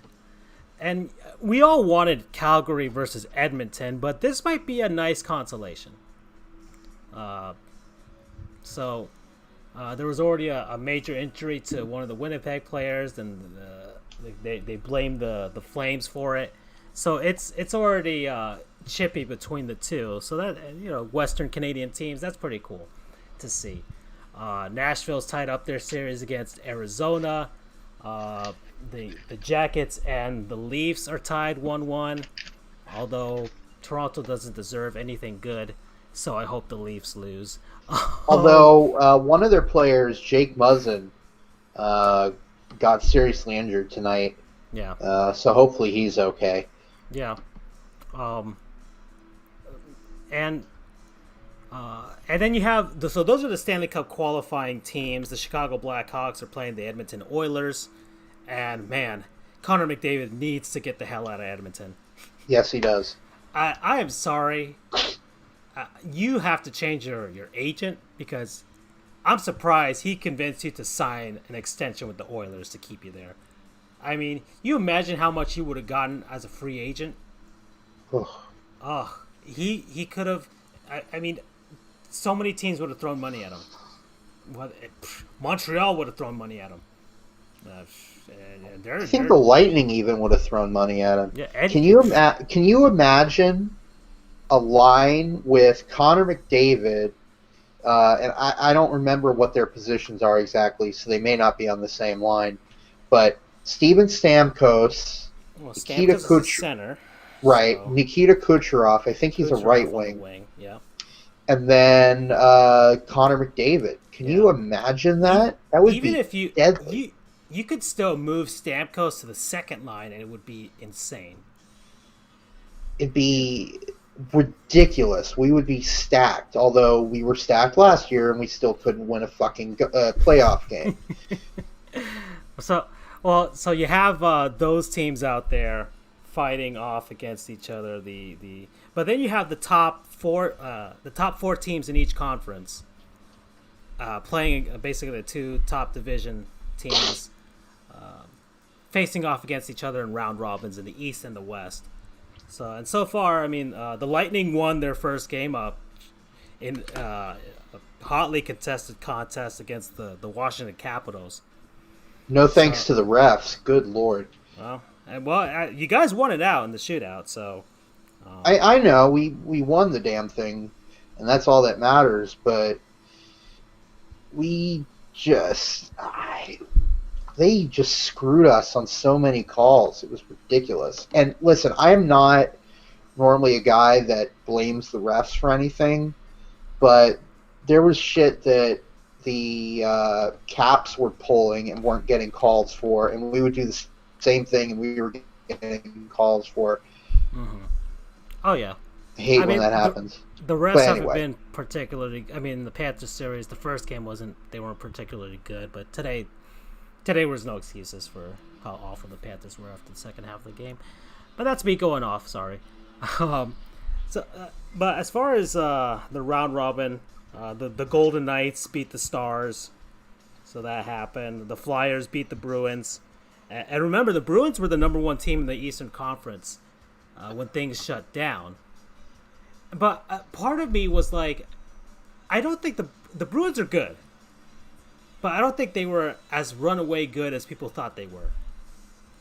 The Lightning had more victories than the Bruins. The Bruins just had more points by virtue of the loser point. So I don't think Boston is as good as people think that they are. I think Tampa can stand toe-to-toe with them. Heck, well, you saw what happened. Philadelphia can stand toe-to-toe with them, and definitely Washington. They're definitely not far away removed from their Stanley Cup. So, though the East is going to be very interesting with regards to seeding, I think it'll be pretty close. But there are some teams that I wouldn't want to face if I was one of those teams that are in the round robin. Carolina, if they dismantle the Rangers tonight, they would have won 3 games in a row. So that means that they could go in potentially hot, and we saw what happened last year. They could upset people, and that's not the team that you want to face. So the bunch of jerks have what it takes to get back to the Eastern Conference Finals and see what happens from there. The Blue Jackets, they lost Panarin and they lost Bobrovsky, and yet they're still there, which says something. But we'll see how they go with the Leafs. They're tied at 1-1. The Oilers out west, they spanked the Blackhawks yesterday, so they woke up. I mean, it's not a team that doesn't lack offense. It was a 6-3 smacking, and you got Leon Draisaitl, who will probably win the MVP this year. He should, he really should. And you got McDavid. It's just the rest of the team, and whether the Oilers can play any defense. That's one of the. If there's one thing that people have against Connor McDavid, is the fact that he's not that great defensively. But when you're so good offensively, I mean, it really doesn't matter. And he shouldn't be expected to be that great of a defensive forward. So there's that. The Penguins getting upset Game 1 against Montreal. That was a surprise, but they won 3-1 the next day. Anyways, I still think the Pens are going to win unless Montreal gets all the breaks and Carey Price stands on his head. That would be the only way Montreal could take out Pittsburgh in that series. Arizona, the Coyotes, I mean, they lost their GM just recently. He just walked away from the job. There might be something internal that happened there. I don't know, but we'll see what happens. But they're tied 1-1 with Nashville. With regards to hockey, I'm always cheering for my Sunbelt teams. So it sucks that they're pitted against Nashville. But alas, I still want if I had to choose between Nashville and Arizona, I want to see the Coyotes succeed. So I would go with them. And let me see the other series. I don't know if you want to pipe in here, Andrew, at some point, but what's up? Oh no, I'm just saying. I've been talking a while, so. And Colorado. Oh, did you see how Colorado won their first game against St. Louis?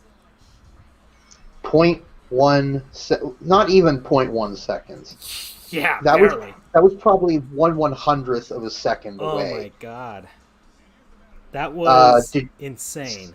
I'll send the link to you after the show, Charles. But what happened was I forget who shot the puck initially. Hit the post, it bounced off, and it fell right into the crease, and then Nazem Kadri shovels the thing in, and I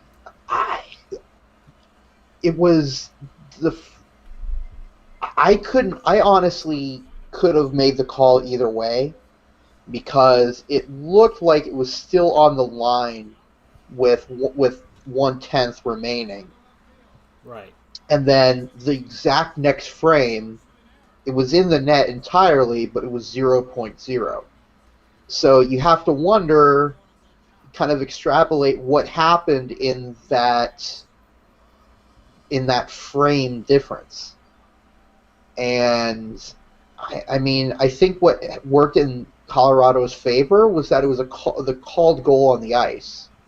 So you need indisputable video evidence to overturn. So I think in that regard it was a good call, but that was probably the closest goal I've ever seen in terms of time. So in hockey, unlike in basketball, if you get the last shot off and it's in the air, it'll still count if you make it in, even if time has expired. In hockey, you get that last shot off. If it doesn't cross the goal line, it's not going to count, even if you got the shot off and it's in the air. So Kadri's shot just past the goal line in the air with 0.1 seconds left to win them the game. So that's what happened with regards to that game. And there was some controversy in the Lightning Flames series in the Stanley Cup with that too. Kind of. It wasn't. It wasn't a time thing. It was a goal line. Did it go over the line thing? Yeah. But now, obviously, as a Lightning fan, you know my position on it. It was not a goal. Well, I'll explain it for Charles real quick. it was Game 6 of the 2004 Stanley Cup Final between the Lightning and the Flames. A puck was shot by the Flames, and according to video replay, it appeared to be entirely across the line. But it was called a no goal even after review. And there was a huge debate. Should it have been called a goal? Or no, they didn't even review it, I don't think. But upon further review and evidence, what actually happened was it was an optical illusion that made it appear to be over the line. But in reality, it was not. Thanks to camera, they merged all the camera angles together and came up with a 3D representation of where the puck was in the air. But it turned out to not be a goal, so it was a good call. And that was important because that would have, I think, tied the game. Or maybe it would have put them ahead. I don't remember. Calgary was ahead 3-2. Tampa would, in double overtime, thanks to Marty St. Louis, score the winning goal to bring it to Game 7 back in Tampa, where the Lightning would end up winning the Stanley Cup. So basically, if you had not won that, or had that been overturned, that might have affected you in the future. Quite possibly. They could have ended up winning the game and the series if we hadn't won that game. Yeah. Although it ultimately shouldn't have mattered because, as some people say, all right, that didn't go in, but you had 2 overtimes to score a goal. But they didn't. Yeah, but sometimes it's always just that one call. Right. As a Titans fan, I just think about the goal line with them against the Rams. That 1 yard, that 1 inch makes a difference, right? That was like a 4th down play, timer expires, things go to hell. And in hockey, I didn't even know there was that kind of rule that you can still be in motion, but once the game's over, in theory, with the play clock that's out or the game clock's out, then you're really up a creek because there's nothing you can do, and you can't challenge it, you can't do anything with it. Yeah, if it doesn't cross the line, it wasn't a goal. So even if it was in the air. So That's all right. So I mean that's hockey. That's just what's going on right now. There's a game tonight between Minnesota and Vancouver, and Minnesota is already up 1-0 in that series. It's a best 3 out of 5 for the qualifying games, and then the round robin's just for seeding for the top teams out there. So when does the Stanley Cup finals, or not finals, but Stanley Cup playoffs really do start? I understand the play-in and the round robin, but when is it? Well, mostly everything's on the line kind of feel. I mean, in a sense, they've already begun because technically these are the Stanley Cup playoffs. Yeah.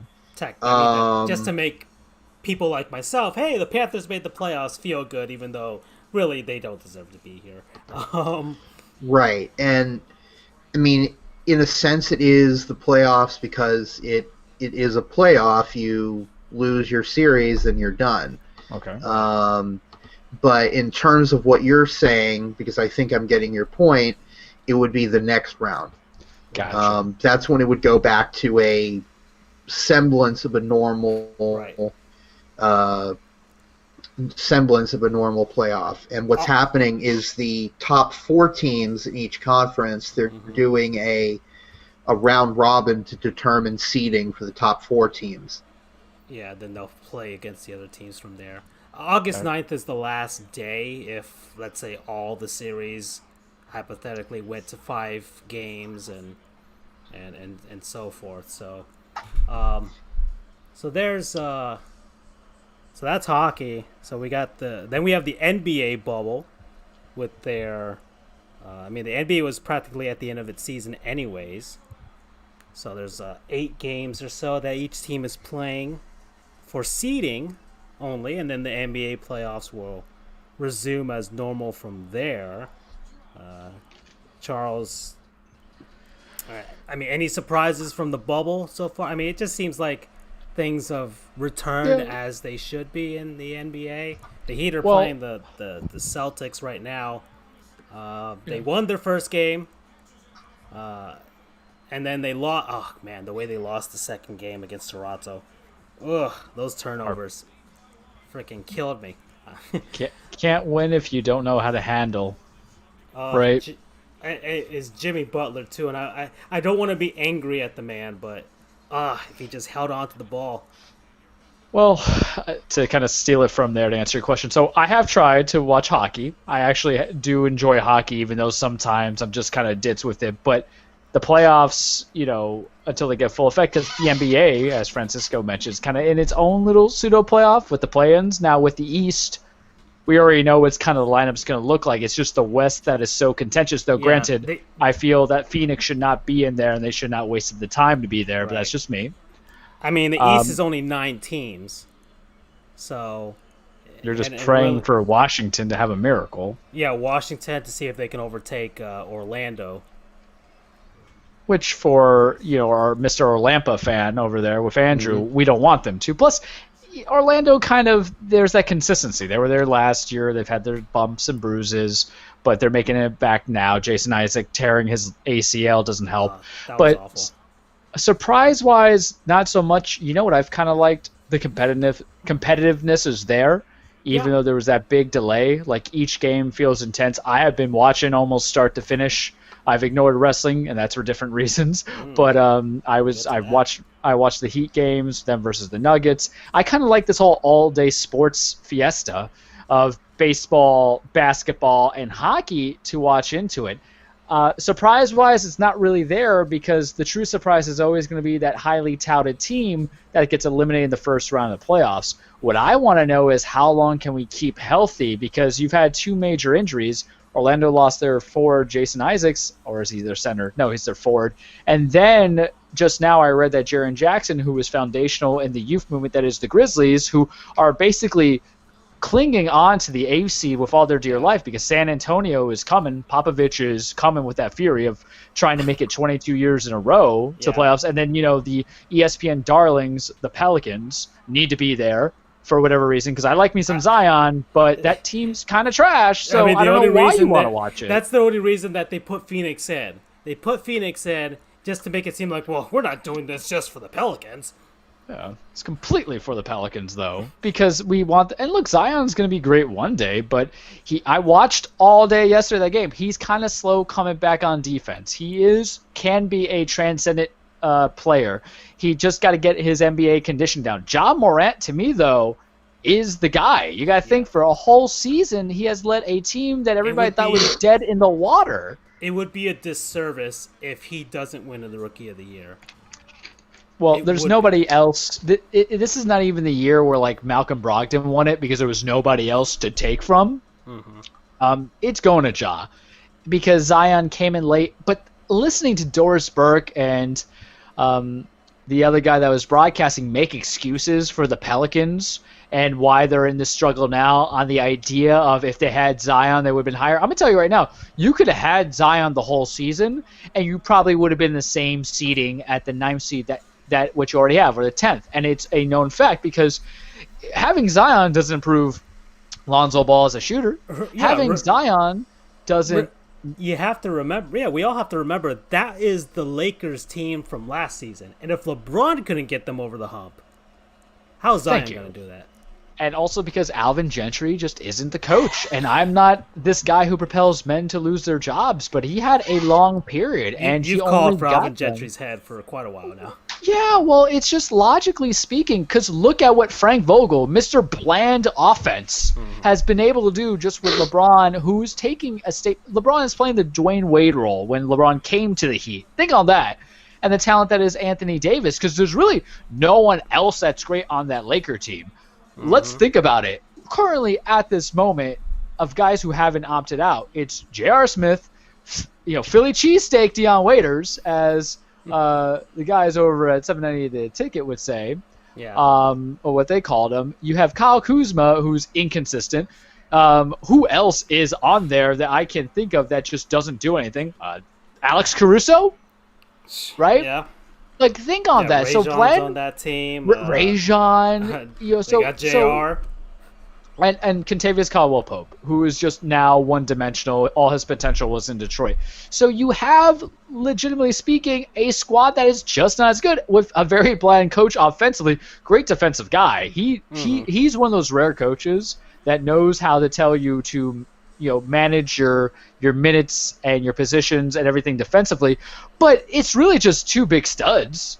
Two of the biggest studs out there, right? But they're doing fantastic. So you can't tell me that Alvin Gentry would have made this team better with Zion when you had prime Anthony Davis, who's 26, doing great, putting up like 16 points in every first quarter and then has to cool down. It's just a different focus. It's a killer instinct. And that's the thing about Alvin Gentry. Like him as a human being, do good things with Phoenix. He lacks a certain killer instinct that you have in veteran coaches. And here's the thing. Alvin Gentry is a veteran coach, and he don't got it. You know who has the veteran kind of like killer instinct as a coach? Greg Popovich. You would hope that New Orleans will. Because that team needs to take a step. You have to remember the guys that were traded from the Lakers. They're not, seasoned veterans. They're just as young and inexperienced. So they might need a coach that could bring that out of them.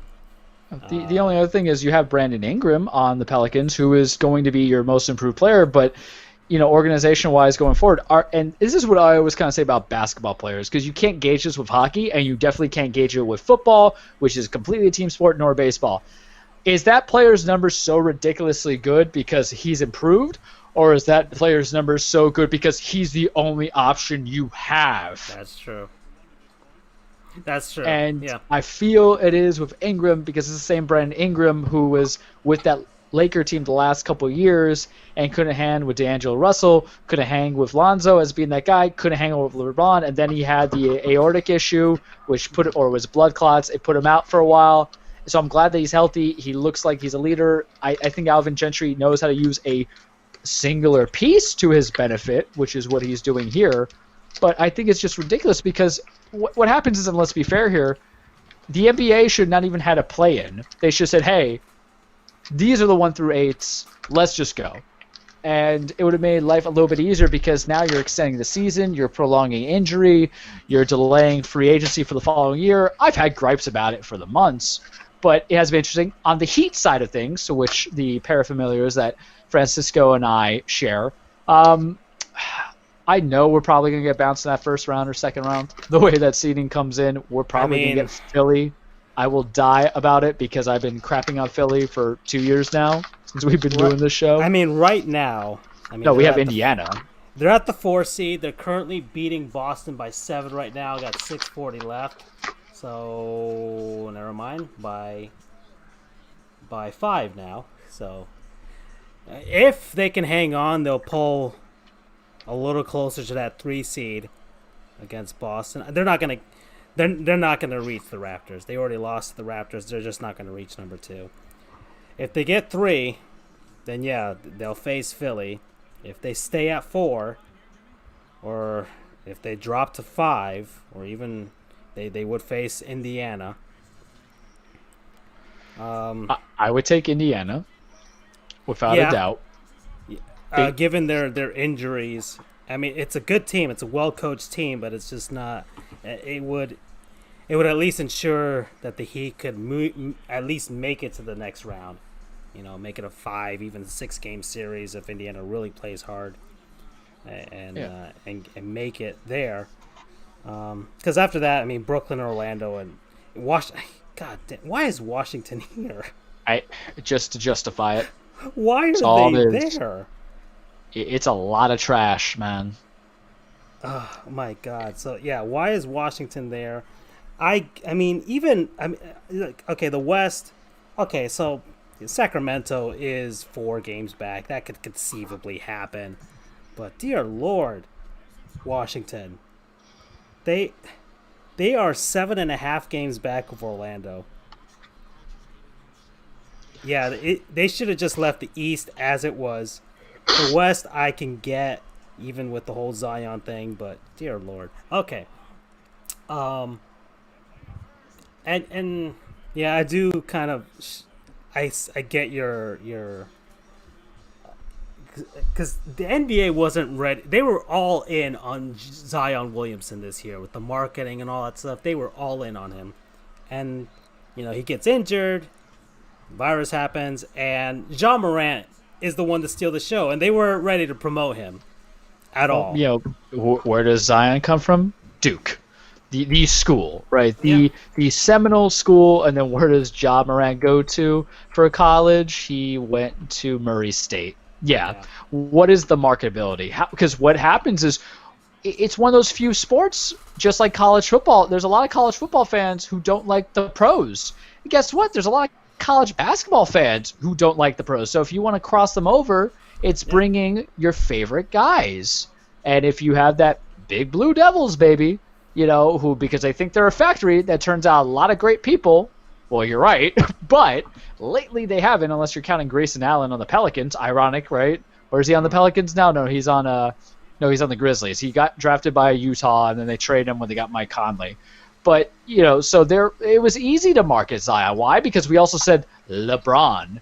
It's easy to say LeBron because big build, physicality, athletic, can learn those handles. Ja, is kind of his own dude.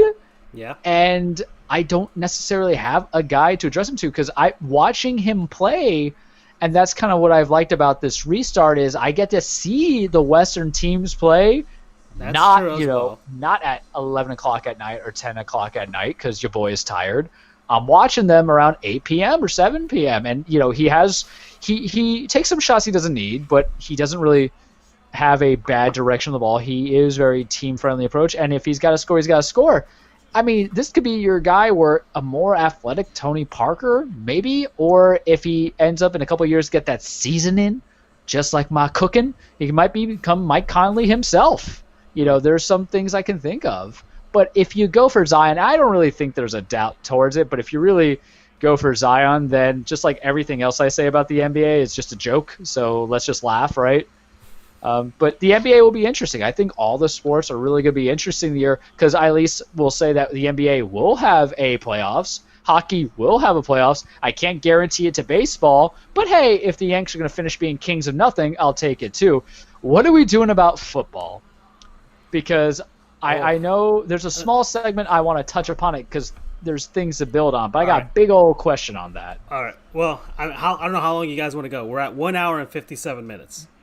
I mean, supersize for additional 15 minutes is fine by me. I mean, you tell me, guys. Because there's some questions about the NFL, and there's definitely questions about college football.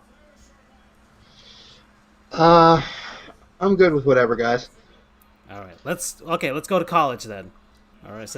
All right. I know, and we took you out with the NBA talk, so we're gonna bring it back in. Andrew, what's going down? I know that my beloved Seminoles will not take on those inbred Hicks in Gainesville this year for the first time in like more than half a century. Correct. So let me break it down. The NCAA are idiots. Mark Emmert is an idiot. They have no backbone. They can't manage or govern worth a damn. They suck. Tell us how you really feel, Andrew. So what they're saying is, we're going to leave it up to the individual conferences to decide what they want to do this season. So the ACC said, all right, we're going to do, I forget if it was 8 or 9 games. We're going to do I forget how many games. So we're going to do X amount of games in conference. Then we're going to have X amount of non-conference games. And the only catch is it has to be in your own state. It doesn't mean that it has to be at your stadium. But, like, for instance, FSU could play UCF in Orlando, or could play UCF at Orlando, or let's say East Carolina, which is based out of North Carolina, could Tallahassee and play FSU. but FSU couldn't go to ECU and play. So the long and the short of it is ACC teams have to be within their own state for the non-conference games. The SEC, so in theory, FSU could have played Florida under that regulation. But the SEC said they're doing no non-conference games whatsoever. So that ends it right there. It's the first time in God knows how long, like you mentioned, that the two haven't played each other. Other conferences are doing their own. Every conference is doing its own thing. There's no semblance of uniformity anywhere. So far, none of the FBS or any of the FBS conferences have canceled football outright. D3 is all but going to cancel their football season because I think all but two of the conferences have canceled their football seasons altogether. So what's the point of having a D3 season if only two conferences are going to play? More conferences are announcing. The American Athletic Conference is announcing tomorrow. So we'll see how it goes. Personally, I don't think there should be a season at all. It's one of my friends came up with an interesting idea, which I would be okay with if the NCAA went this route or the conferences went this route. I'd be totally fine with. I think he suggested that each of the conferences create their own bubble in a city. So, like for example, his recommendation for my conference, the American Athletic Conference, would be go to New Orleans, because they have three, possibly four stadiums there. You have Yulman Stadium, which is where the Green Wave Tulane plays. You've of course got the Superdome, and then there are a couple of other stadiums there as well. There are cities all over the country where you have two or more stadiums that could fit football. It doesn't have to be a football stadium. It could be a soccer stadium. So his idea was each of the 10 conferences creates a bubble. If it was logistically feasible, I'd be all for it. Because I want there to be a college football season as much as the next guy. But I just don't see how it could work logistically because there's so many factors. More so than any of the pro sports. For one thing, pro sports have oodles and oodles of money. Right. To pay. Look, let's take the NHL for example. Well, not even. Let's go with the NBA because that would be the best corollary because they're all in one city. No, it would have to be something like the NHL. Let's take Vancouver, for example. The NHL has essentially rented out two hotels. Two entire hotels they're renting out. And on top of that, they've created they've created barriers around the two hotels. Yeah, in Edmonton and Toronto, it's basically their own NHL zone. They practically own a couple of city blocks. It's a city within the city. No one goes in, or the only people that go in are hotel employees and restaurant people, but they are constantly tested. They interact with the players as little as possible. And aside from those, and they even have like essential workers, hotel workers. They are housed in the bubble. Yeah. You know, And there's there's different levels of clearance, almost like in a government building of some sort. You have different security levels. So, like the players are like the top tier, and then you have other people from there, and they all have different levels of clearance of where they can and cannot go. Exactly. So now so there you've got 15 teams.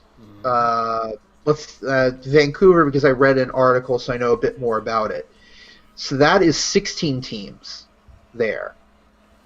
So 16 teams with, I think, a roster is, 23 players, 25 players? So, let's see. Right now, so, yeah, both teams in Edmonton. It's 24 teams. So 12 and 12 on each side. Oh, right. So 12 teams. 12 and 12, Edmonton and Toronto. And normally an NHL roster, they carry about 22, maybe 23 players. But I'll say 22 just to make the... I think now they've at least, I don't know how much more they added. I'm assuming it's like 25 or more now. Okay, so we'll say 25. Mm-hmm. So 25 players, just players, times 12 is... a lot. I'm doing the math here. 25 times 12 is, 250 would be 10. So it's 300 players. Again, players. Then you've got like 8 to 10, coaches. Probably more staff. Yeah, coaches and staff. Per team. So let's say 10. So that's another 120 people. You've got media people and other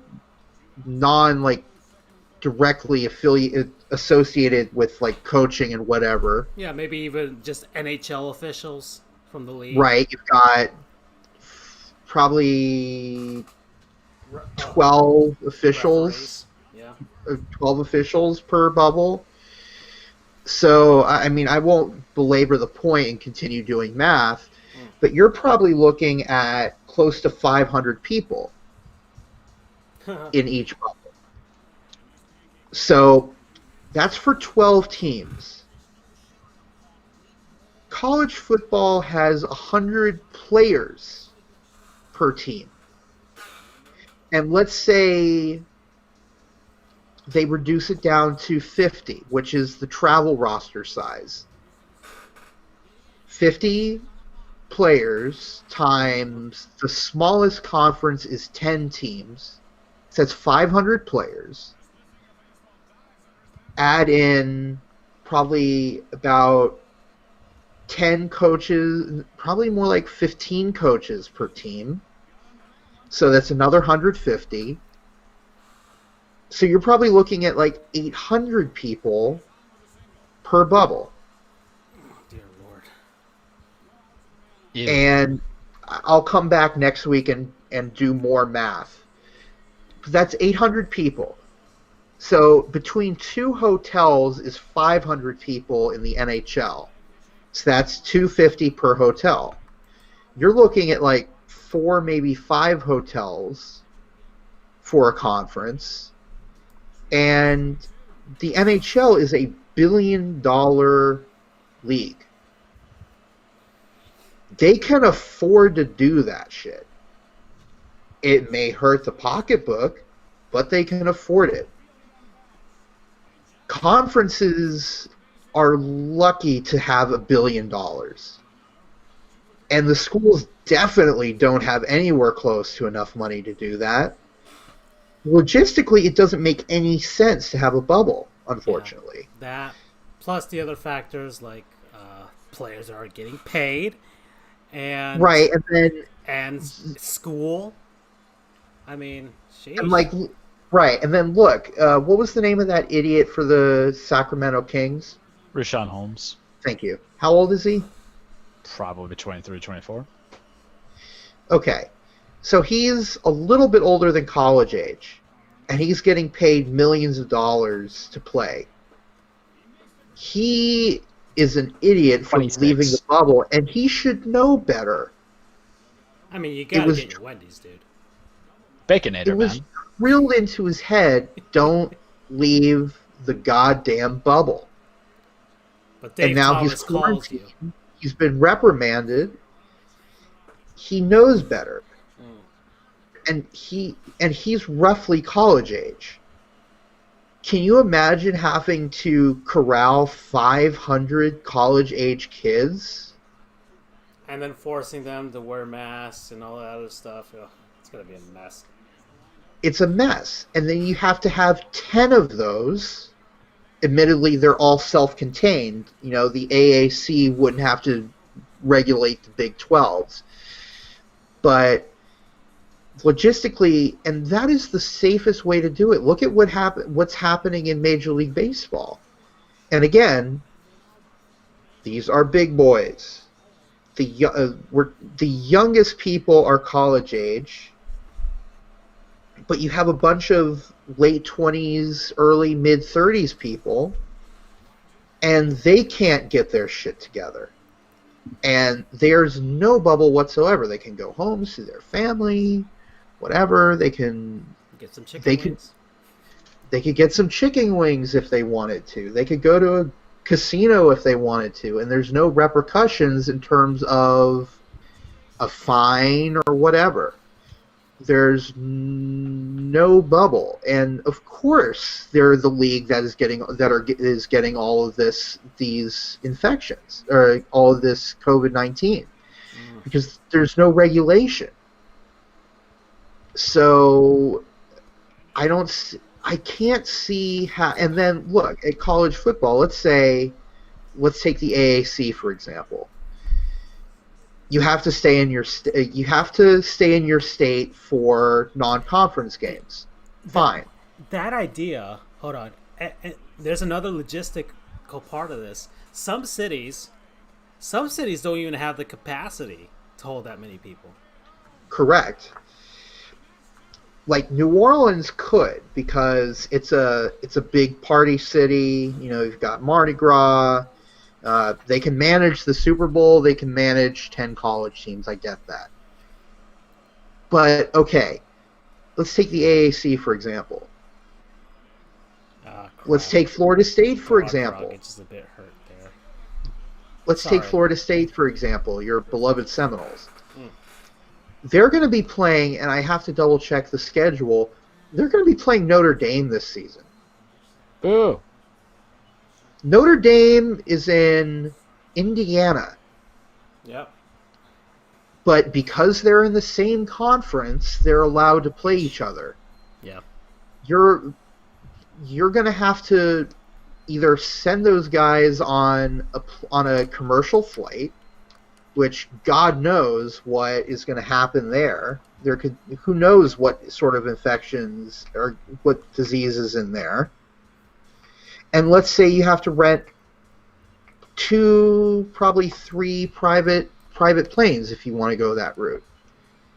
That's millions of dollars. Conferences can't afford that on top of a hotel. So, like, it makes no sense to hold a season, but these schools are so hell-bent on the almighty dollar, which they worship, that they're willing to put these kids at risk. And bear in mind, there are some schools, I'm not sure what's going on now, where they were making these kids sign waivers indemnifying the conference and the team if they get sick. Yeah. And these kids can't collectively bargain. It's like, no. It's ridiculous. And again, like I said, people think, people like me or in my position who are against having a season, they're like, oh, you hate sports. No! Are you kidding me? I would love nothing more than to see my Knights curb stomp UNC in Georgia, week 1 of the season, and curb stomp Georgia Tech, go 13-0 and go to another New Year's Six Bowl.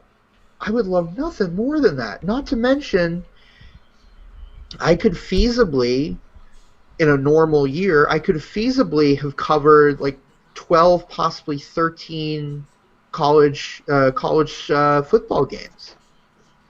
Not to mention the Orange Bowl and the National Championship were both this season in Miami. Hell yes, I want a college football season. But I'm not willing to risk the lives of 100-plus kids per team and their staff members just because I can get some college football. I'm not an idiot. And I'm not so hell-bent on having sports to make that the case. And these are adults, are willing to put these kids' lives at risk just so they can get money. It's not worth it. It's really not. And it's disheartening to see what's going on. But it's just the nature of the beast to make dollars wherever. It sucks, but it's just the way it is. So that's going on. On top of that, in college sports, Black Lives Matter is a huge thing right now. 400 athletes in the Pac-12 conference have said, have made demands of the conference. Essentially that we need the right to collective bargain. They said, not essentially, they didn't say that, but like we need a neutral third-party observer to maintain strict COVID-19 regulations.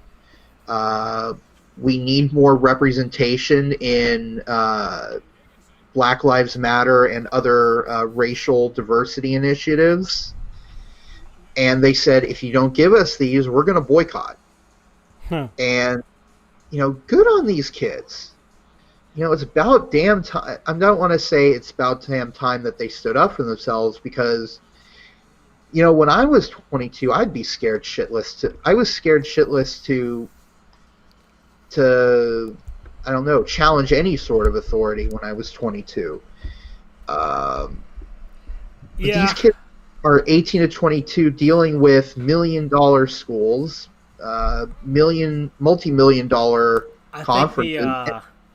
I think the OK Boomer mentality has helped in that regard. I mean, our generation's millennials, and what's this other one, Gen Z, whatever they call Gen it. Z. And good on them. I feel like we've kind of had it with our elders and stuff. So yeah, I'm mad as hell, and I ain't gonna take it no more. Yeah, absolutely, and good for them. And unfortunately, they're getting pushback. Like, I forget his first name, but last name is Rolovich. He's the current head coach, the new head coach from Washington State. Came out. There was a tape recording of him released, talking with a player, released yesterday. Is that the one where he's like, "Oh, don't join the Unity group"? Basically, yes. He said the kid called to let the coach know that he was going to opt out of the season due to COVID-19 concerns. But then he also, the player previously had expressed his support for the that unity movement in the Pac-12. Wazoo is in the Pac-12, and the coach more or less said, if you're opting out because of this protest, you're not going to be on the team any longer. So there is pushback against these kids, which is unfortunate because they're not asking for that much. I mean, numerically wise, yes. But in terms of being decent, they're not asking for that much. I mean, but so many college football coaches football coaches outside of professionals in general have a superiority complex and stuff like that. No question. Some of them get their rocks off from being the guy, and nobody can tell them what to do. That's why it's hard for so many college coaches to transition to the pros, because a pro player can basically tell them to go F themselves.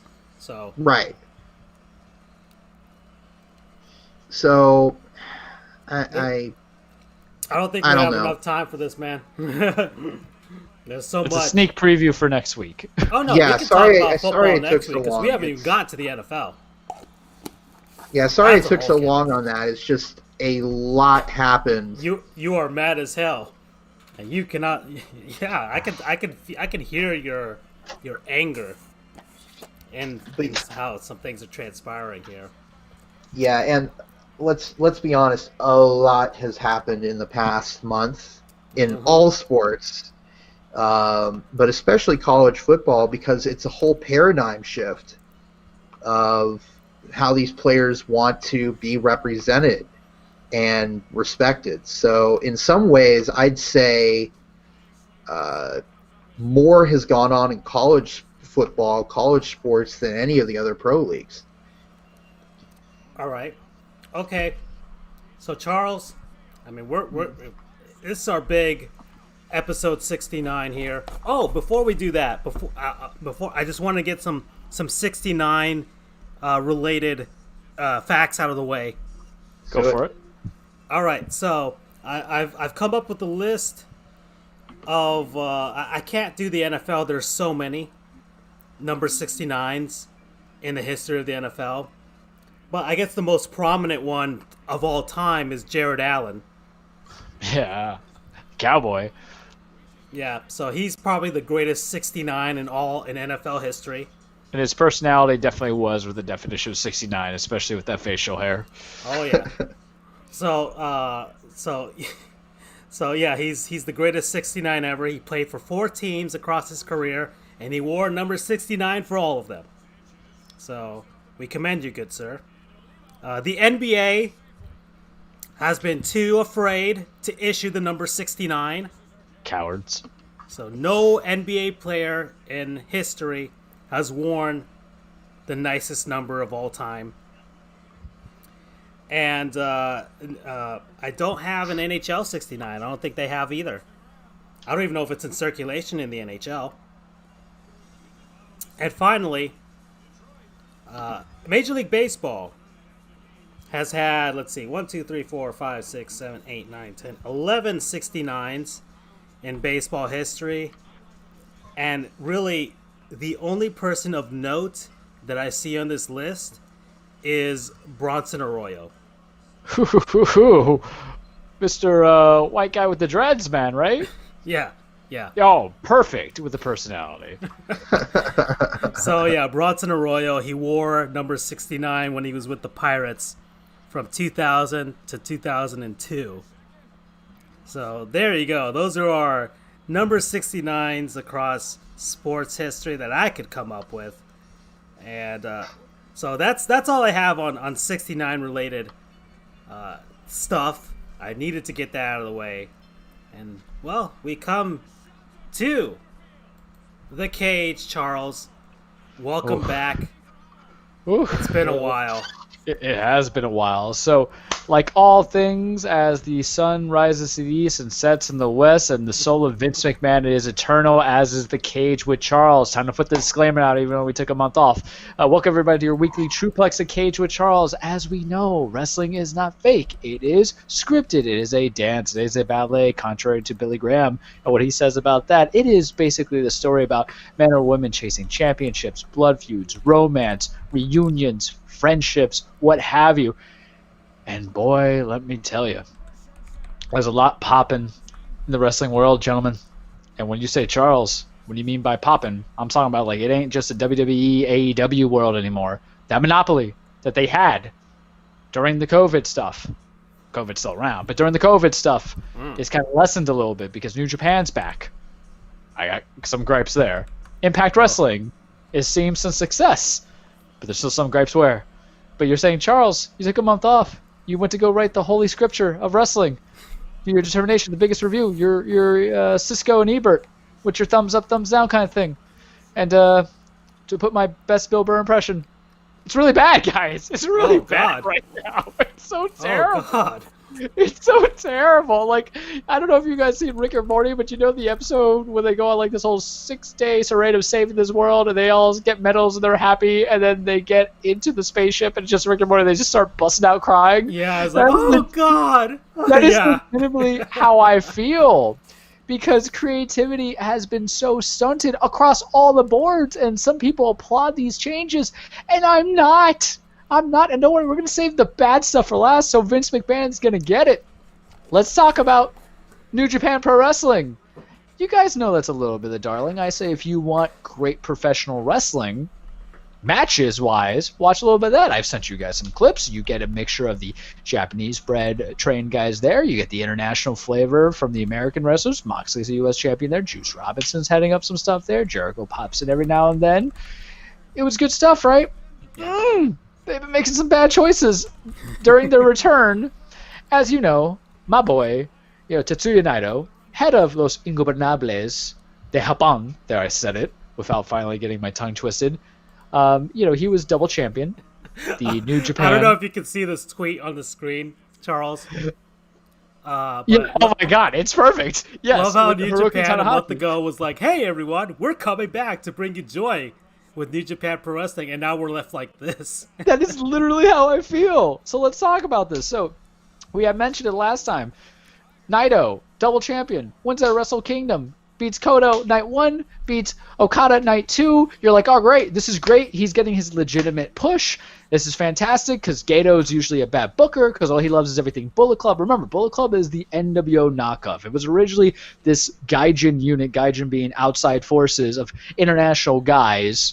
It's where Finn Balor came from, AJ Styles, Kenny Omega, Cody Rhodes. Those guys are out there in the Americas. That was their kind of group. And so it's like, all right, Naito, you're doing this for Los Ingobernables. We're doing this, right? So they come back. They had their little cup. They always have like a World Cup thing going on. That's why I call it, for championships. So Naito's boy, Evil, wins it. So what happens is, because everything is a stable or a faction, I gotta explain that in New Japan. So you have Bullet Club, you have Chaos, you have Los Ingobernables, and then you have Suzuki Gun, my boy Minoru Suzuki wrecking some shit. And then so Evil wins the tournament, and it's like, hey, and Naito comes out, he's like, yo boy, you're my boy, but we're gonna do this like men. So they go to do the Los Ingobernables sign, and then all of a sudden Evil just does the 2-sweet that's known for the Bullet Club, and then turns heel. And I'm like, oh, okay. So now you're going to have Evil, his wrestling name is Evil, E-V-I-L, capitals, going against Naito. So you're actually putting story, because that's the complaint I always have about New Japan. It does not have the entertainment value of like typical professional wrestling, but if we're going to go down this line, I'm all for it.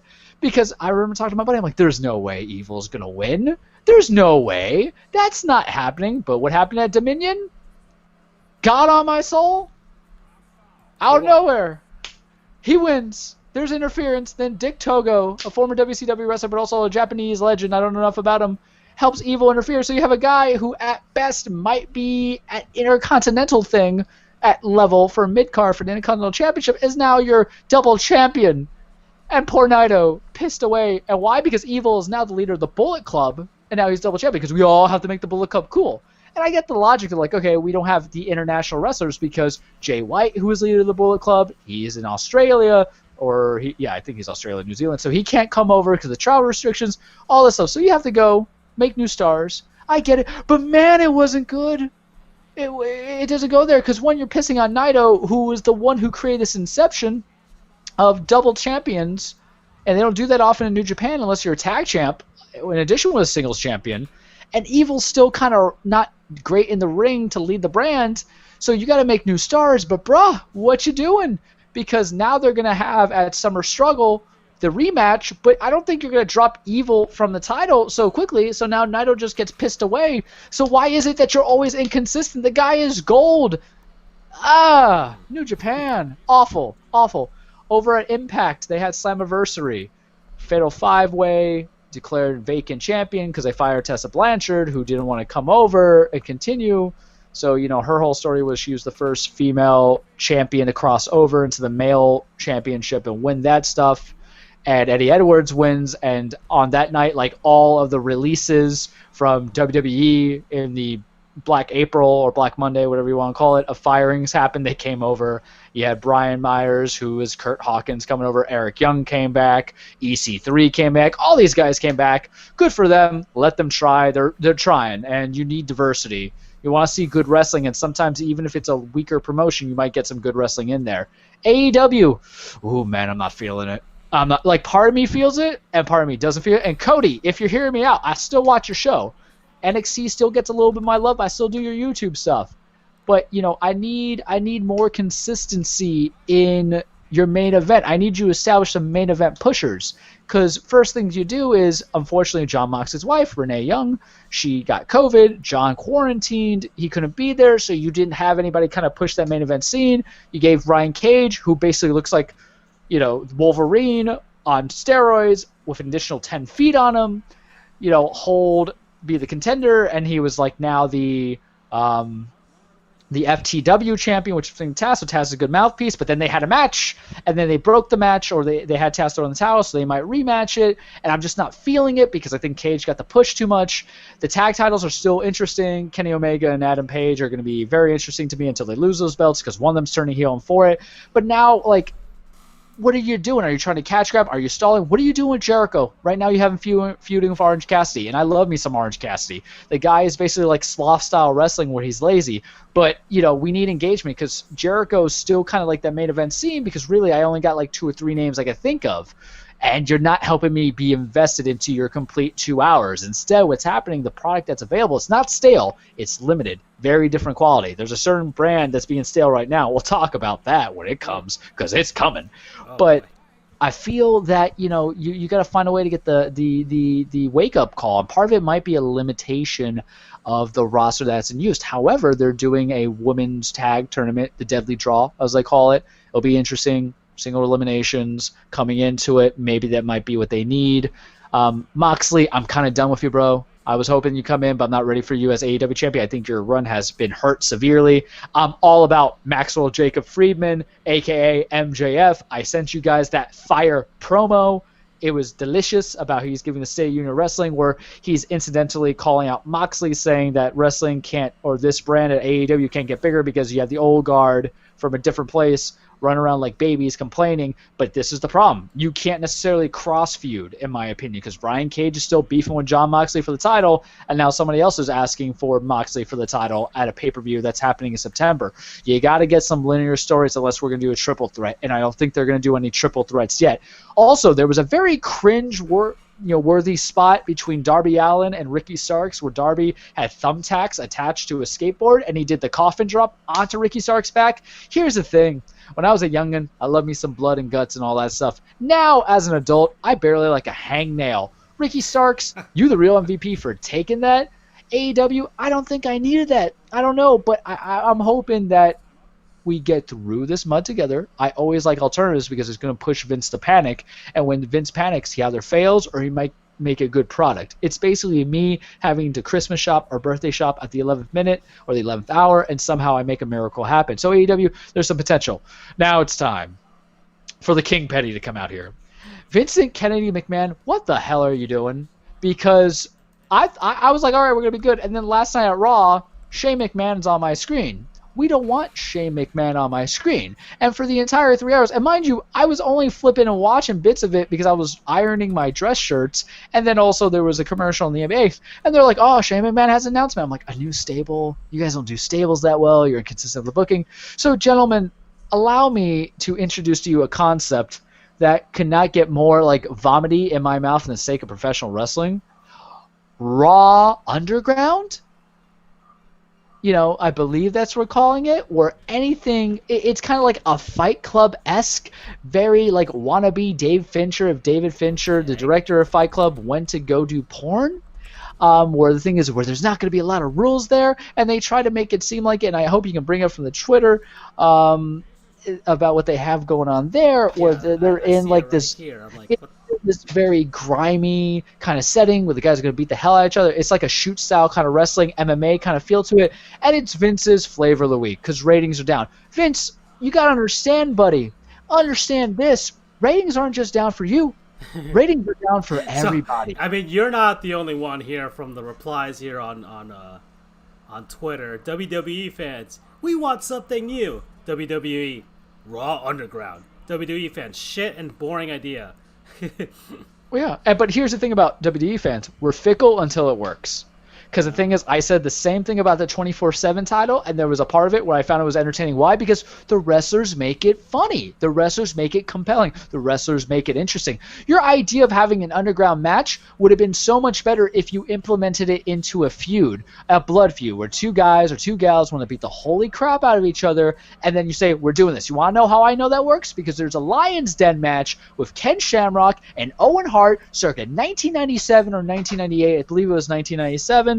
Where Owen basically went heel on Ken, tried to bake his ankles, and then Dan Severino had to play as a ref, and it was this dungeon fight, and it was great because Ken Shamrock was an MMA fighter, and Owen Hart was trained in the Hart Dungeon. You can have these cool ideas.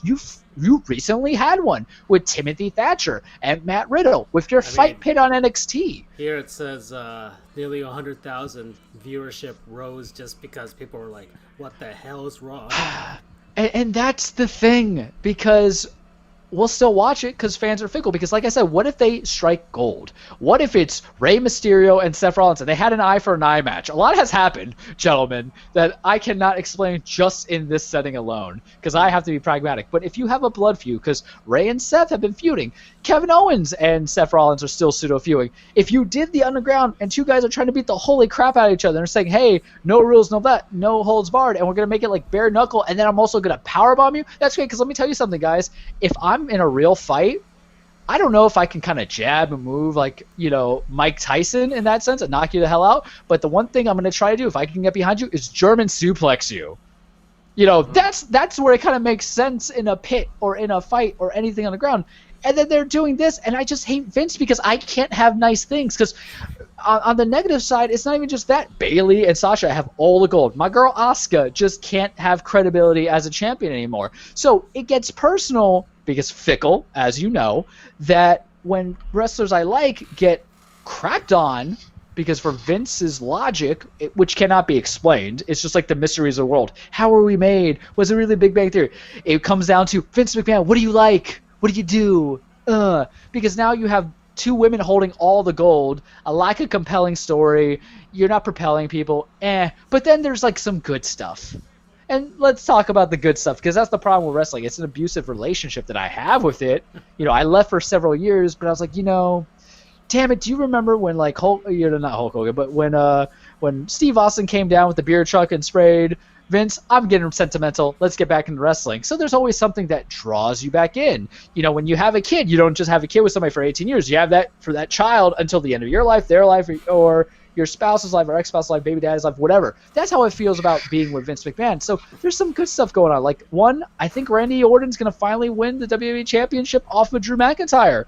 I like Drew, but the quality of competitors that they have provided to him have not been outstanding. So I think Randy is the guy you got to give that belt to.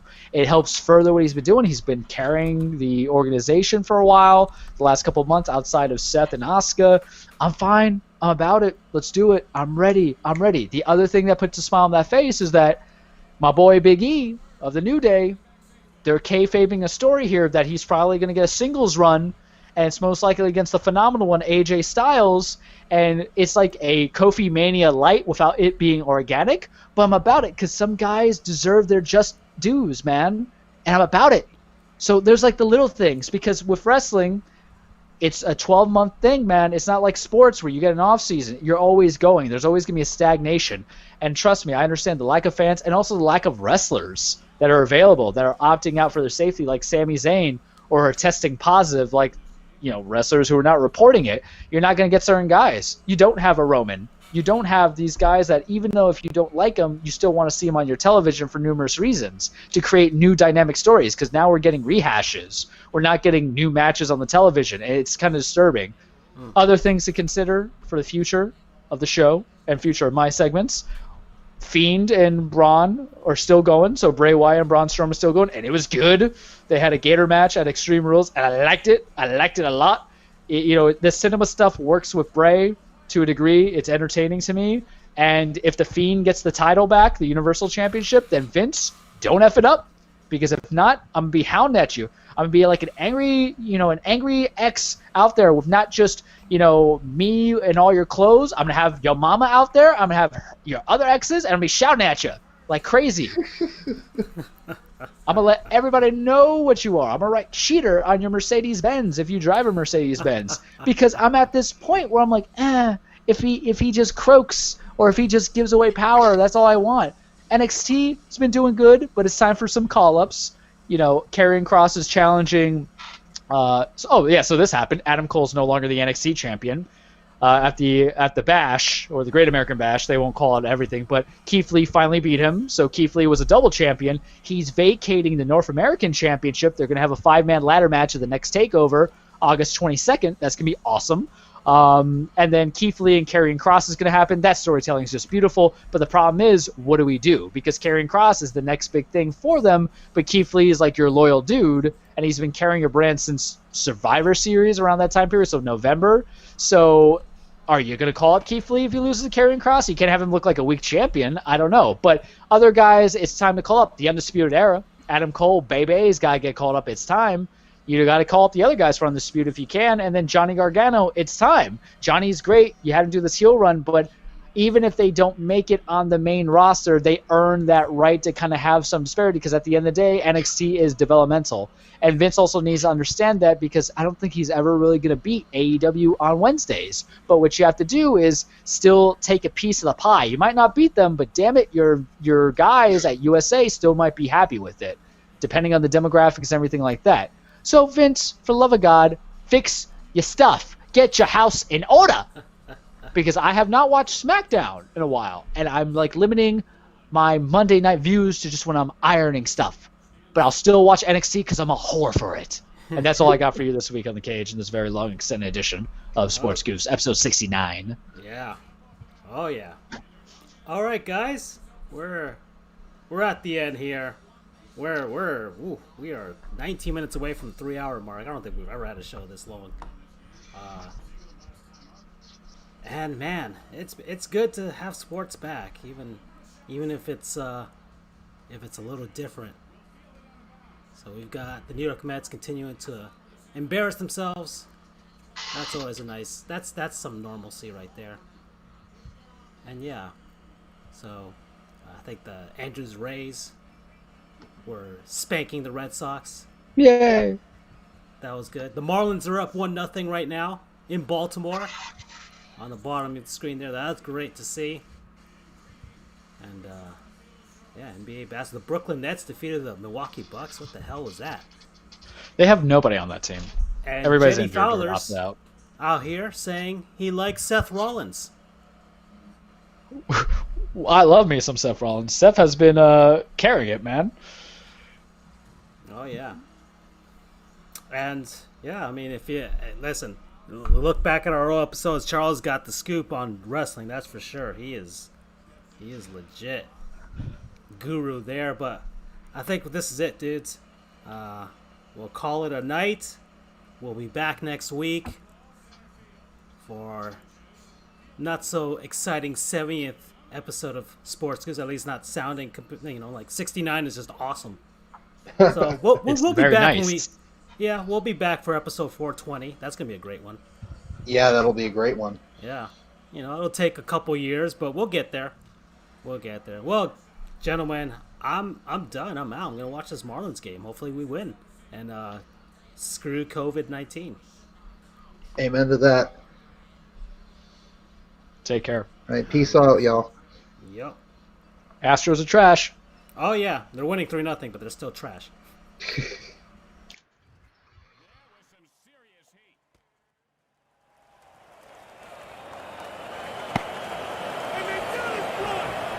Oh, 0-1. That was Major League Heat, my friends.